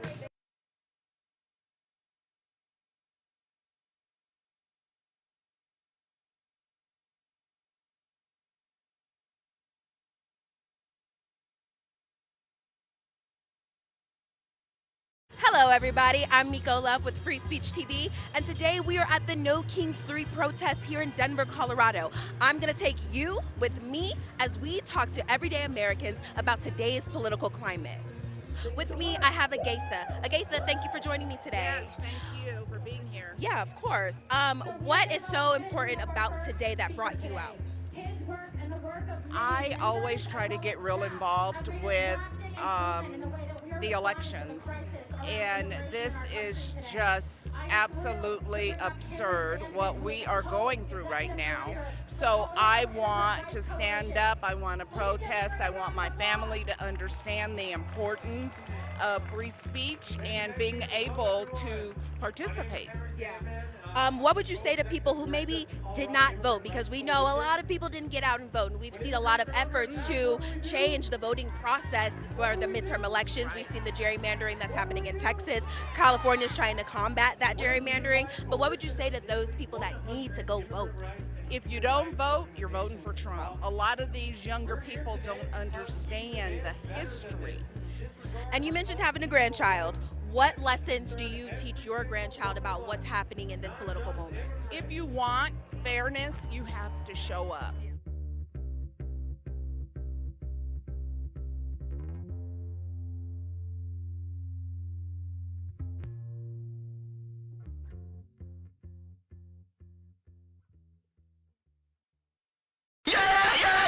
Show me what what democracy looks like. When I say people, you say power. People! People! I say all these things because I refuse to be afraid. There's nothing more American than peaceful protest. When we speak up for our neighbors, we speak up for ourselves.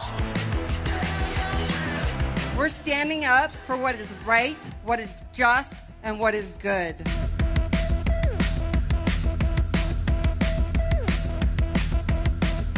We will not move toward authoritarianism. We, the people, will rule.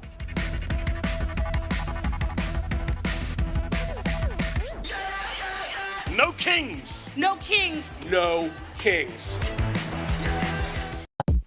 Over the course of a few years, life yielded a crisis of pandemics, resulting in many reeling and searching for answers. Black men especially have had to grieve the passing of hip-hop icons DMX, Michael K. Williams, Biz Markie, and many others. How has this impacted Black men? How has this altered the way they see themselves, their ability to express themselves, and their mental health? We sit down with Black men raised on the culture of hip-hop and ask them directly. Let's have a bite, take a step back in order to move forward. I'm your host, Miracle Jones, and this is Brunch with the Black Men.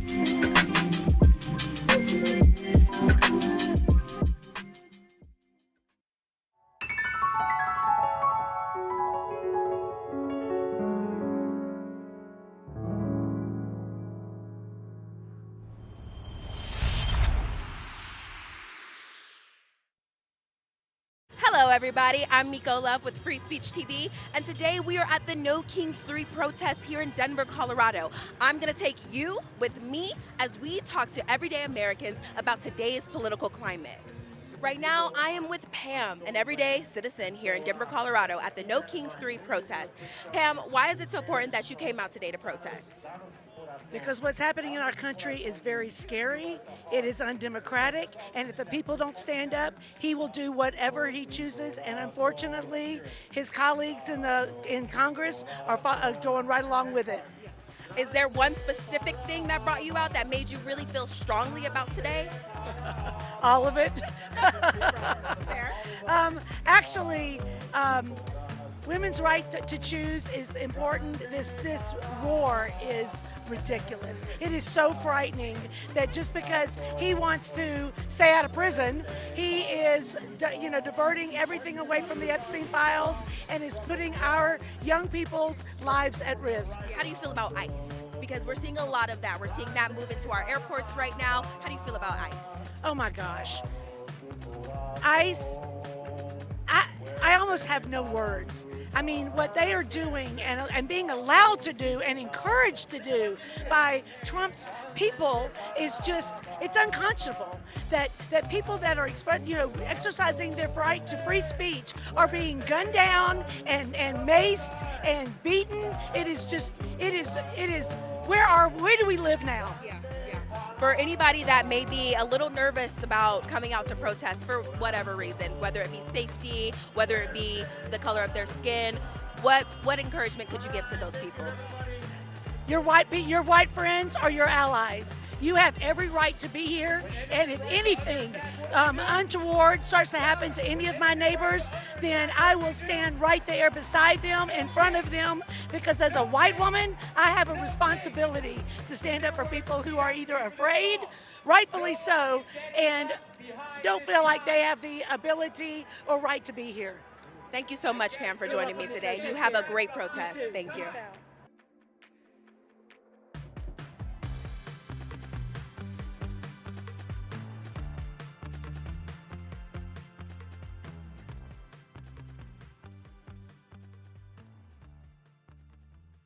This is Maximilian Alvarez from the Real News Network, and you are watching Free Speech TV, the People's TV. Stay tuned, baby. Hello, everybody. I'm Miko Love with Free Speech TV, and today we are at the No Kings 3 protests here in Denver, Colorado. I'm going to take you with me as we talk to everyday Americans about today's political climate. We are at the No Kings 3 protests here in Denver, Colorado. With me, I have John. John, thank you for joining me. Thank you. Why do you feel it is so important to come out and protest and use your voice today? We're really on the cusp of a change that we don't want. Things are happening now that if we don't act now, they'll be irreversible. I mean, a lot of things are so damaged, it's going to take a long time to get us back to anywhere close to where we were. But it's so important that people are out here speaking up, and I so hope that we have a much greater attendance than we did in the first two No Kings. So there's a lot going on, right? We have troops that are fighting in Iran right now. We have ICE agents that are now swarming our airports where people travel daily. We have women's rights being taken away, right? We're seeing Congress not do much. What issue exactly brought you out today? I think the biggest thing for me is protecting the vote in November, because there's so many obvious efforts to circumvent the process, to shortchange voters, to minimize voters, to keep people away from the booth or away from the polls. And that's the scariest thing to me. I mean, if Trump declares a national emergency or something, martial law, and takes the vote away, that's going to be a hard deal to deal with. Yeah. What would a better reality look like in your mind from what we're seeing right now? What would be better to you? Well, if we didn't have to speak up against all the idiocy and corruption that's going on right now. Well, John, I want to thank you for joining me today. I think it's very important, like you said, that we get out. We've seen efforts of gerrymandering in Texas that California is now combating, right? I think voting is very important, and I like that message to end on. So everybody, make sure that you get out and vote in your midterm elections. Once again, I'm Miko Love in Denver, Colorado at the No Kings 3 protest.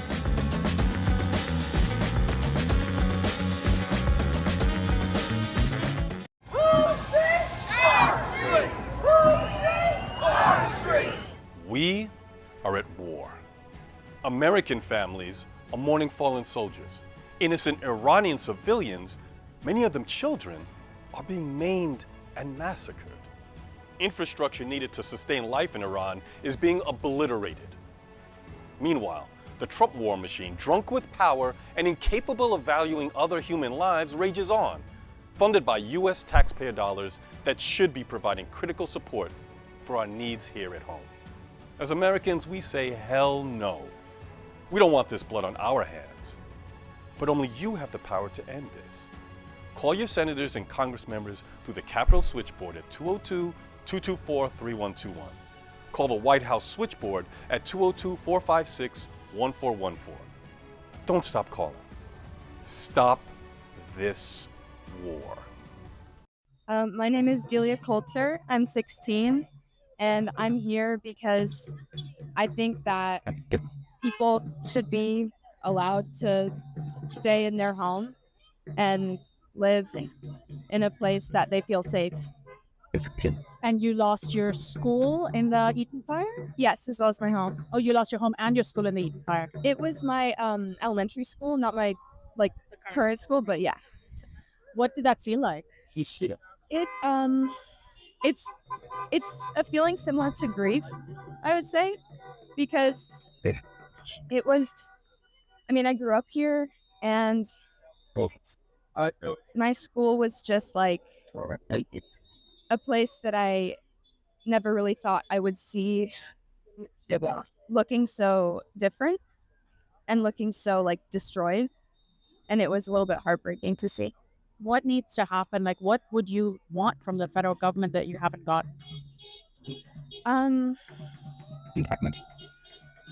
That's a difficult question for me to answer, I think. But I just think that the government needs to think more about what the people actually need more than what they need and what other people on their level.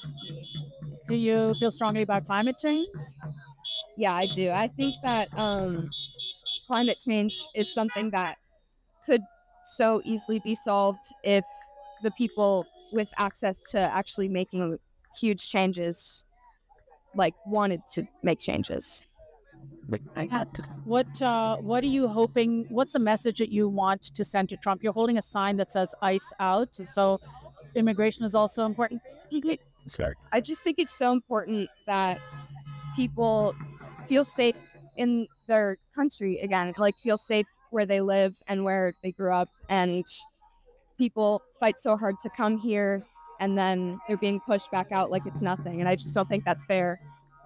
Thank you so much. Thank you. Pastor Michael David Lewis, and I am here today because I believe in democracy, I believe in free speech, and I believe in American justice. My name is Reverend Wendy Tajima, and I am here because I believe that it's as people of faith that we need to step forward and speak out when there are tyrants in our presence. And we're standing in front of what used to be a church that you were affiliated with? That's right. This is the site of Altadena Community Church, which is a United Church of Christ congregation. And the congregation felt very strongly that this march should be here today, back on the church's land, because it's very important, as my colleague Wendy was saying, it's very important to the church to be people of faith standing up for free speech and for democracy. What does No Kings mean to you? Well, it has a theological meaning to us, as a matter of fact, and we're celebrating Palm Sunday tomorrow, which I think was a No Kings March. We believe that people should be ruled by choice, and that they should have a say in their government and in how they lead their lives. There are churches on all sides of that issue, and for us, it's really important to speak up and say that we believe in human rights, we believe in equal rights. As Christians, we strongly believe that God does not want to raise up any one human individual over others, and that all people are precious in God's sight. And so to have a king or somebody who's pretending to be a king is actually biblically not what God wanted. Even back in the Old Testament, when the people started saying we need a king, God said, you don't need a king.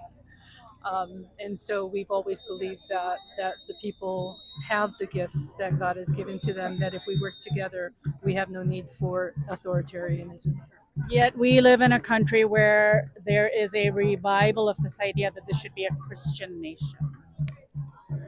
Yeah, I'm not sure I would call it a revival, because I don't know. I think it's a newer idea. It's not being revived necessarily. I believe that it is a dying gasp of false unilateral power. It is a dying gasp of patriarchy, where people that used to have illegitimate power are refusing to give it up to a broader structure of multilateral relational power. Because relational power is what really changes the world for the better. That sounds like community, another way of saying community. It sounds like community, and we love community. We love people across the spectrum of faith. We love our siblings who are atheists and agnostics because they keep us honest and they engage us in fantastic conversations. So your church is a progressive church. I personally love that word. I would say that we are a church that believes in open thinking. We believe that God is creative and that love is transformative. And if that's progressive, then we'll embrace that label as well. Any last thoughts? I think that the key is to be inclusive and to, again, be respectful of everyone. And so there are people who would call themselves conservative who have something to say to us. And so everybody needs to be able to be free to speak as well, as much as they are speaking with kindness and with compassion, and to share each other's truth, because together we learn better than when we're separated. Thank you both so much. Thank you. Thank you.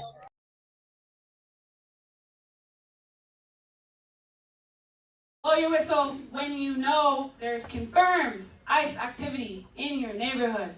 And the fourth one? Know your rights. Know your rights. What's up, y'all? My name is Katie. I'm a journalist and organizer with the Denver Party for Socialism and Liberation, and we just had the most amazing community meeting here in Denver tonight. We had a packed main room and then 3 packed overflow rooms and a line down the street. We had the windows open so people could hear what was going on from outside. People are really ready to take that next step, right? A lot of folks have been protesting and they realize now it's time to get organized in their neighborhoods, in their communities. So we talked a lot about 4 resources. One is the Rapid Response Network here in Colorado, CORN. That's the number that we have to call anytime we have suspected ICE activity in our neighborhoods. Number 2 was quadrant chats. This is something that we've learned from Minnesota, works really well. We need communication networks with our neighbors that spreads accurate information about ICE presence. So we got folks plugged into 4 main chats that divide our metro area evenly, which is really awesome. And hopefully we'll be able to break down into neighborhood chats from there. The third thing we did was talk about whistles. Number 3, whistles. Keep these things on you. Whistles have been used in Minnesota, in Minneapolis, very successfully. We use these to communicate with our neighbors about ICE presence. All right? And the last resource was Know Your Rights. We just all need to know our rights. We need to make sure our neighbors know their rights. We need to spread that information so we get everybody posters. And you know, we all here tonight got those materials, but we have to make sure that every person in this state has access to the same things that everyone here tonight has access to. So we are going to work together. Everyone here tonight is going out with an assignment to find a community distribution hub in their neighborhood that is willing to stock these materials, Know Your Rights materials, to help get their neighborhood organized.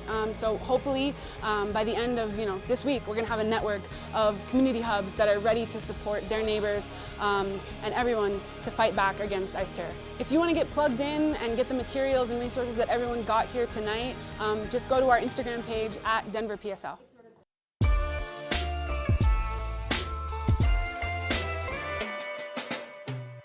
My name is Michelle Hunovan, and I grew up in Altadena. Oh my God, are you the famous author? I'm famous.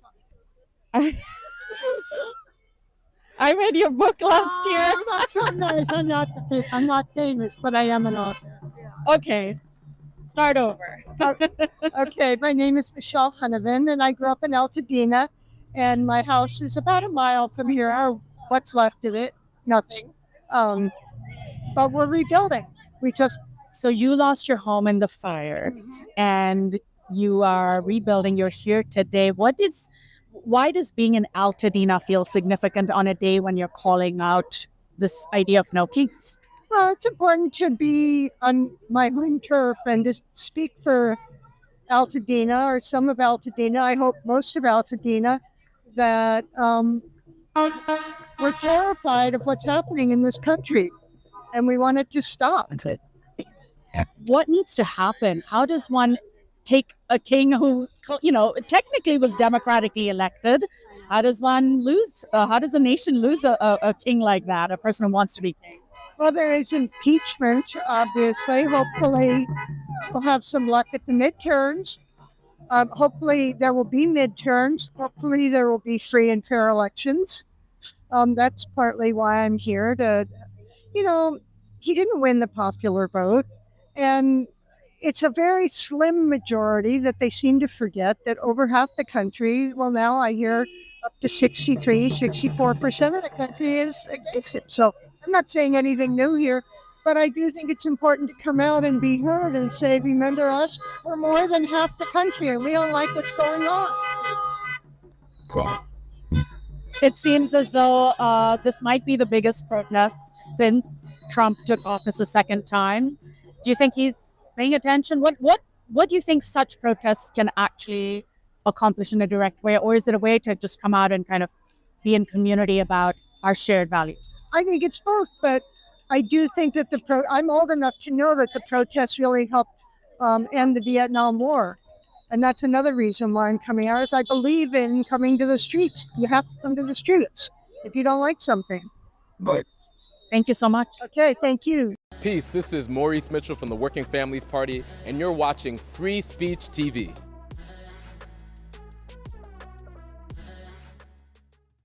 I'm Rob, and I'm here because I think we have to say no to all of this.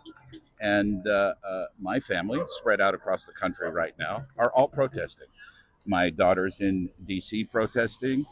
My other daughter's in New York. I'm here. And tell us where we are exactly. We are in Altadena. This is literally Altadena Drive. You can see this fence here is a church and a couple of homes that used to be here that were burned down during the fire. You can see the hills and you can see the community that's out here. Not necessarily the biggest group that's protesting, but very heartfelt. Children, elderly, people of all ages, races, immigrants, all of it. And this is a community that was horribly victimized by basically climate-induced factors. And we have a president who just paid a big company $1 billion to not develop wind farms and to instead develop oil and gas. Is he in the pocket of the oil companies? I don't know that he's in the pocket per se, but they are his friends and he would like to help them line their pockets. So, but he's also a guy who just lives in the past, lives in ideas that he just has in his head that not necessarily even remotely connected to reality. You know, I mean, there was a story yesterday that literally someone in the White House was saying, Trump's already bored with the war in Iran. I mean, not like it's not working out the way he thought. We have to come up with something. He's bored. He's ready to move on. To what? God knows. Does it feel like one person is holding the country hostage? Well, yes and no. It's not just one person. It's a huge amount of people. Hey, guys. Great to see you. How are you? How are you doing? All of us are here. It's not just him. It's a whole group of people, a small group of people, very fanatical in their beliefs, but we're being held hostage by a whole bunch of people all over the country. What needs to happen? I mean, I get asked by people who are outside the country, why are you guys tolerating this? And I never know what to say. I don't think people understand that what happened here was a very methodical and very effective, quiet political coup, for want of a better word. They came in and got control of a few houses, and then they eliminated the bureaucracy that's supposed to keep it, from tilting one side to another politically. They got rid of people who were not their people, like immediately. They had a plan this time. Because I think that, I hate to be on one side or another, but it just feels like these are people who really never really felt that they wanted to be fair or have elections. You know, they want their way, period. That's why no kings. That's why no kings. Thank you, Rob. Thank you, Sonali.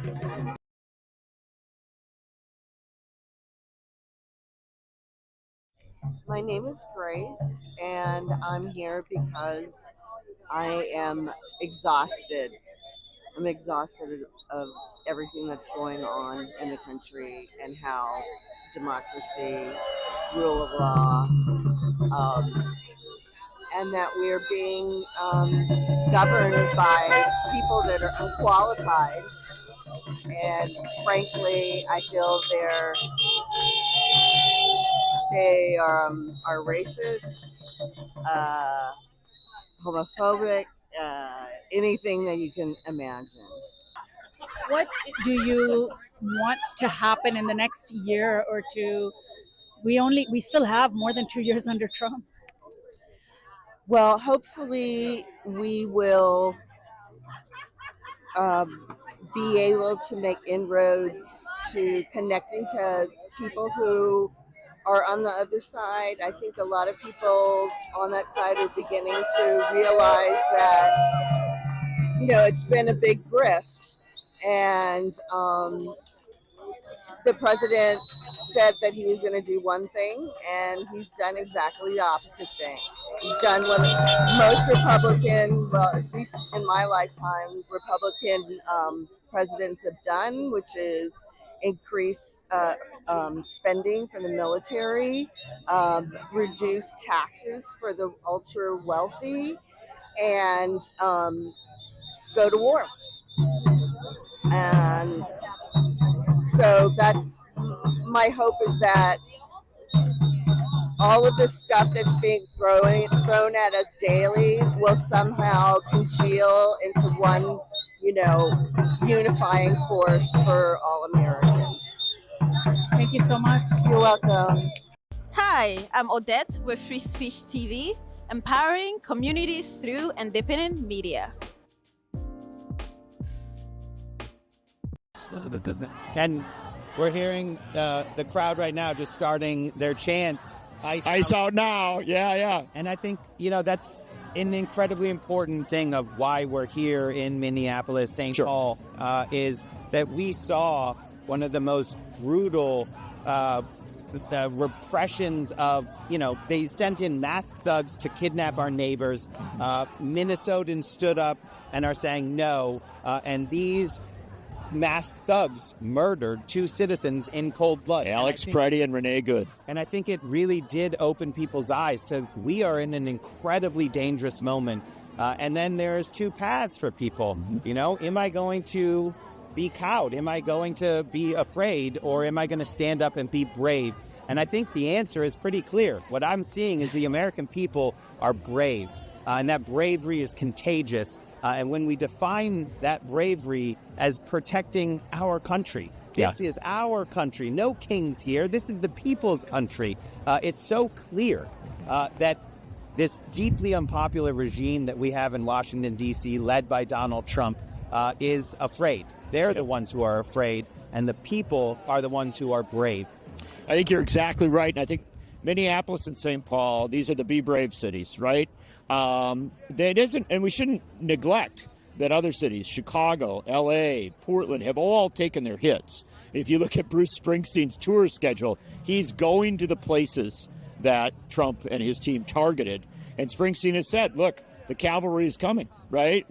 We are coming to back you up. We are coming to tell you that what you did was brave and what you did was right. And that, maybe you'll be rewarded with a little show, but really it's much more than that. It's a sign of solidarity that these are the heroes. The people that went out, not today. We're able to take our coats off. It's relatively mild, right? I mean, mild maybe. It's 30. It's in the 30s, right?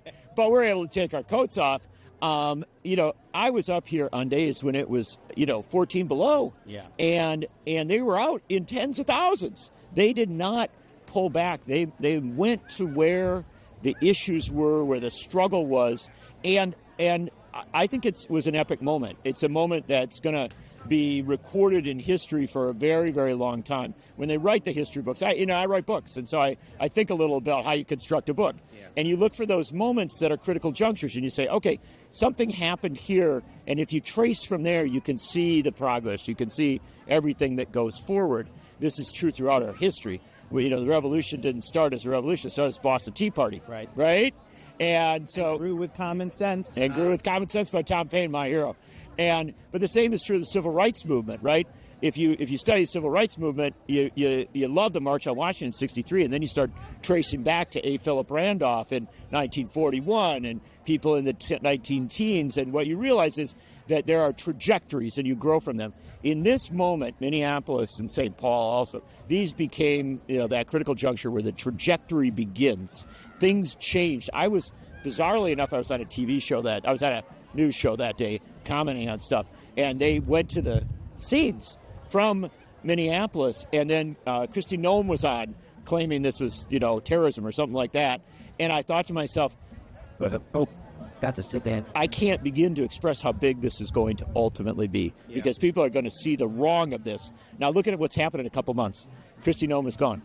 She's been bounced out. I'm not telling you that ICE or DHS is going to get a lot better under the new leadership, but what I'm going to tell you is that's a big deal. Trump doesn't like to have people removed from positions. But more than that, we have seen a different approach by ICE since then. Not a good one. I'm not defending, but what I'm saying is they clearly got a message from these people. Yeah. And so now we've come here at this moment, right? And when you put 100,000 people on the street here, maybe more, when you put 10 million on the streets nationally, what you're saying is that what has happened so far is not anything more than the beginning. But We're going to add to it at each month, and this will be the pivot point year. At the end of this year, don't pause here, right? Right. At the end of this year, we have the potential to have a political change that could check and balance this administration in fundamental ways. Now, I'm not talking Democrat and Republican because that's too casual. What I'm talking about is putting people into positions of power who actually know their job. That's different than just, winning control of a chamber of Congress. That's about folks who say, okay, I'm here now in the midst of an administration that's done tremendous damage to this country. And what I am going to do immediately is stop the damage, right?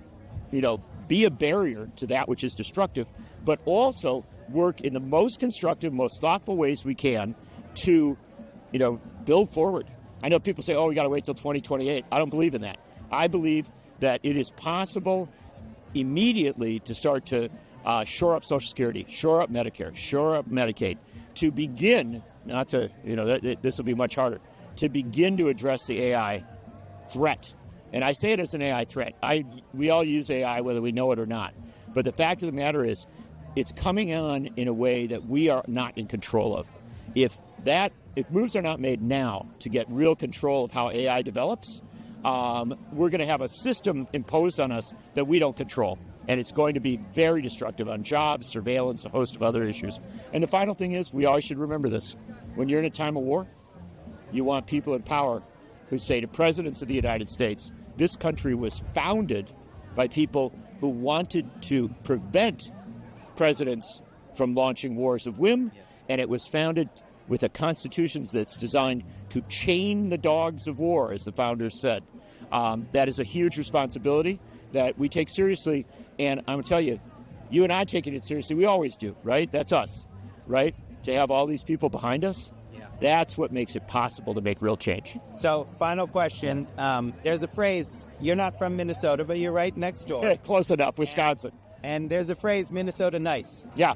And I've been thinking about, what does that phrase mean right now? Like, it's a fierceness that I didn't understand previously. So the question is, what does Minnesota nice mean right now? Well, I'm from Wisconsin, so I'm a bad person to ask to define it, but you'll find others who can do better. What I can tell you is this. I think what Minnesota nice means is you're nice to your neighbors.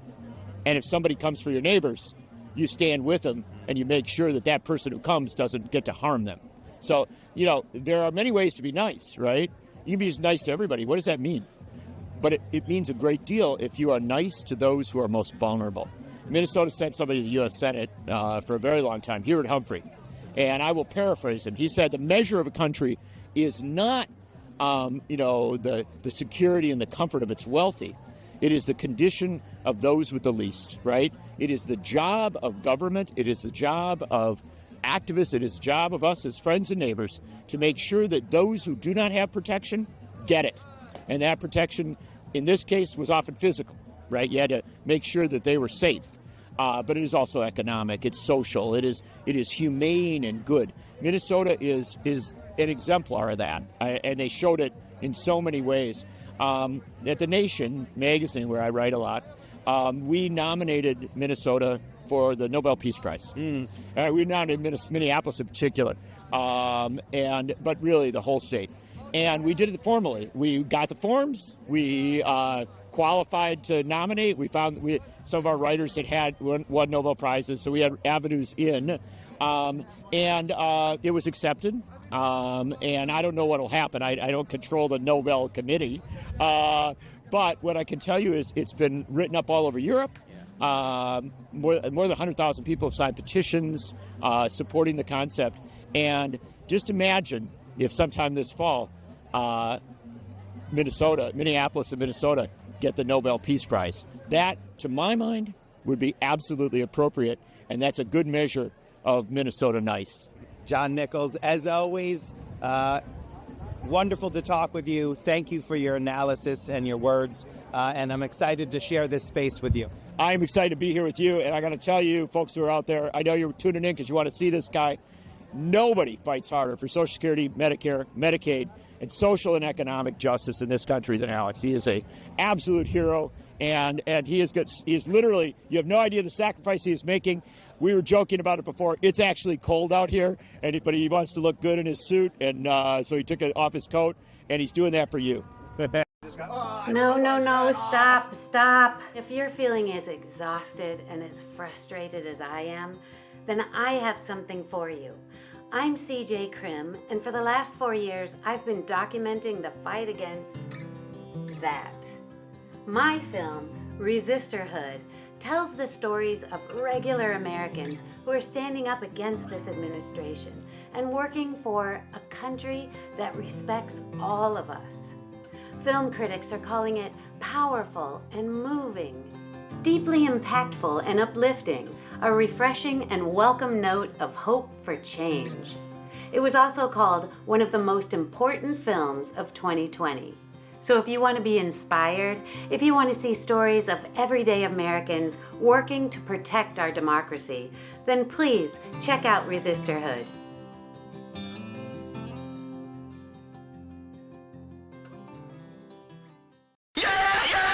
Show me what democracy looks like!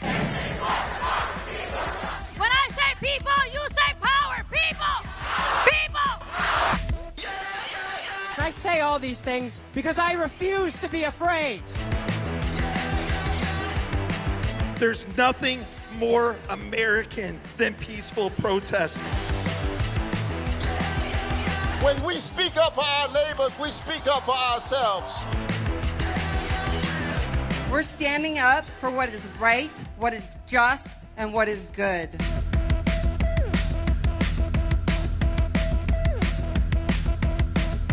We will not move toward authoritarianism. We, the people, will rule.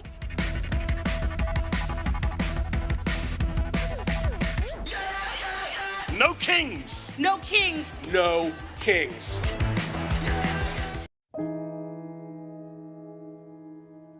More than a dozen former heads of Israeli security agencies have called for an end to the war in Gaza.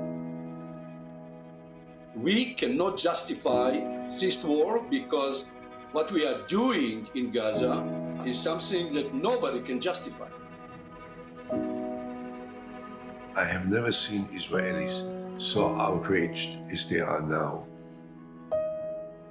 They warned that the 22-month conflict has caused severe reputational damage to Israel and could have been ended long ago. Jews who suffered genocide 80 years ago are now committing it in Gaza. מדינה שפויה לא מנהלת לחימה נגד אזרחים, לא הורגת תינוקות כתחביב. My country has sunk to such political and moral depths that it is now an apartheid regime.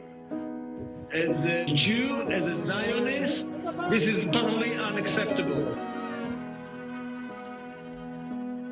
Every day that passes with Israel as an occupant is a day that destroys the moral foundations of the state of Israel. The majority of the Israelis believe that this war must end immediately. צריך להביא להחלפת הממשלה בבחירות כמה שיותר מהר.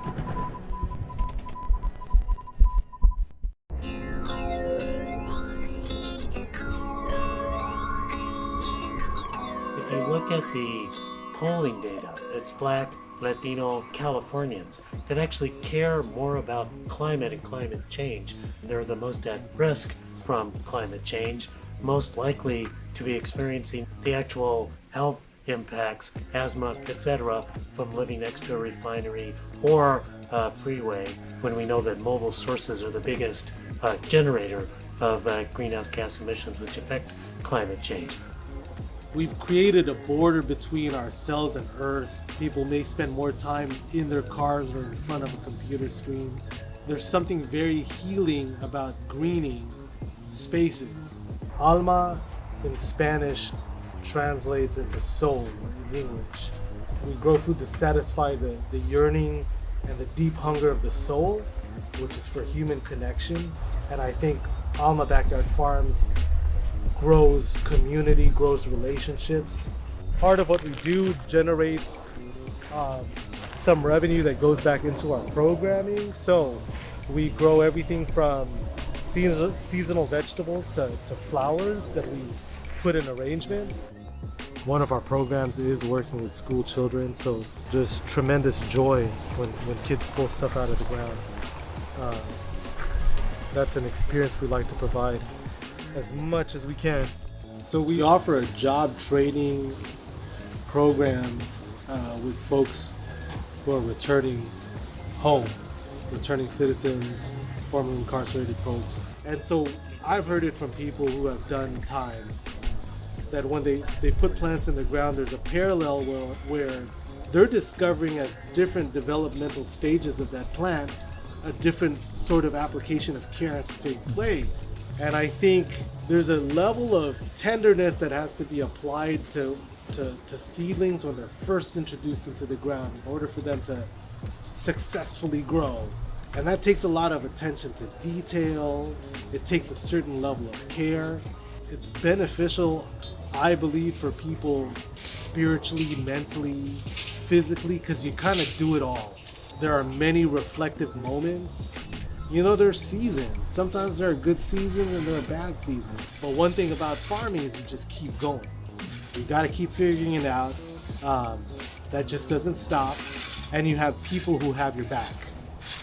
So one of the things that we know from our research is that if you're looking at the difference between communities that have a tree canopy and shade versus the communities that overwhelmingly have impervious surface like asphalt and concrete, that difference in every region in the state of California is very sharp by race. That is, the higher the percent people of color in a community, the more likely it is to have less tree canopy and the more likely it is to have more impervious surface like asphalt. But if you're living in South Los Angeles, if you're living in Pacoima, if you're living in East Los Angeles, you're much more likely to be part of an urban heat island, so that as the Los Angeles generally warms up, you're the one that's going to be at the most risk when there is a heat wave in Southern California.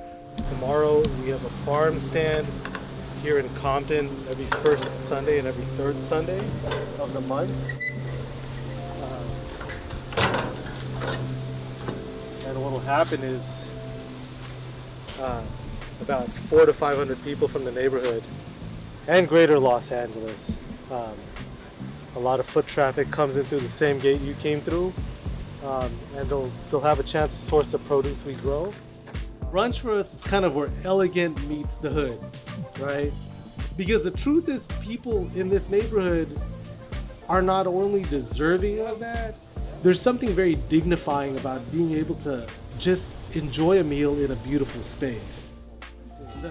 This is called long silog, means long silog is longanisa, which is a sausage, sinangag, which is the fried rice, and log is the egg. Prior to having our son, I would enjoy watching young parents bring their children here, come to the produce stand, talk about what they're gonna make for dinner that evening, but the stories of recipes, and then you have different families interact and talk about how they're gonna prepare that meal. That happens in spaces like this, like urban farms, like green spaces. It can't be reduced to like, oh, it's an environmental thing. No, it's a thing for the entire generation. We can think a lot about projects that shows what we can do in a neighborhood that's lacked trees.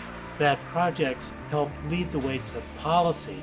So hopeful with the work that we're doing around urban greening, that it shows such positive public health impacts that the policy gets adopted, that we need to do this all over Los Angeles and indeed all over the United States in our urban areas, but we only change policy through power.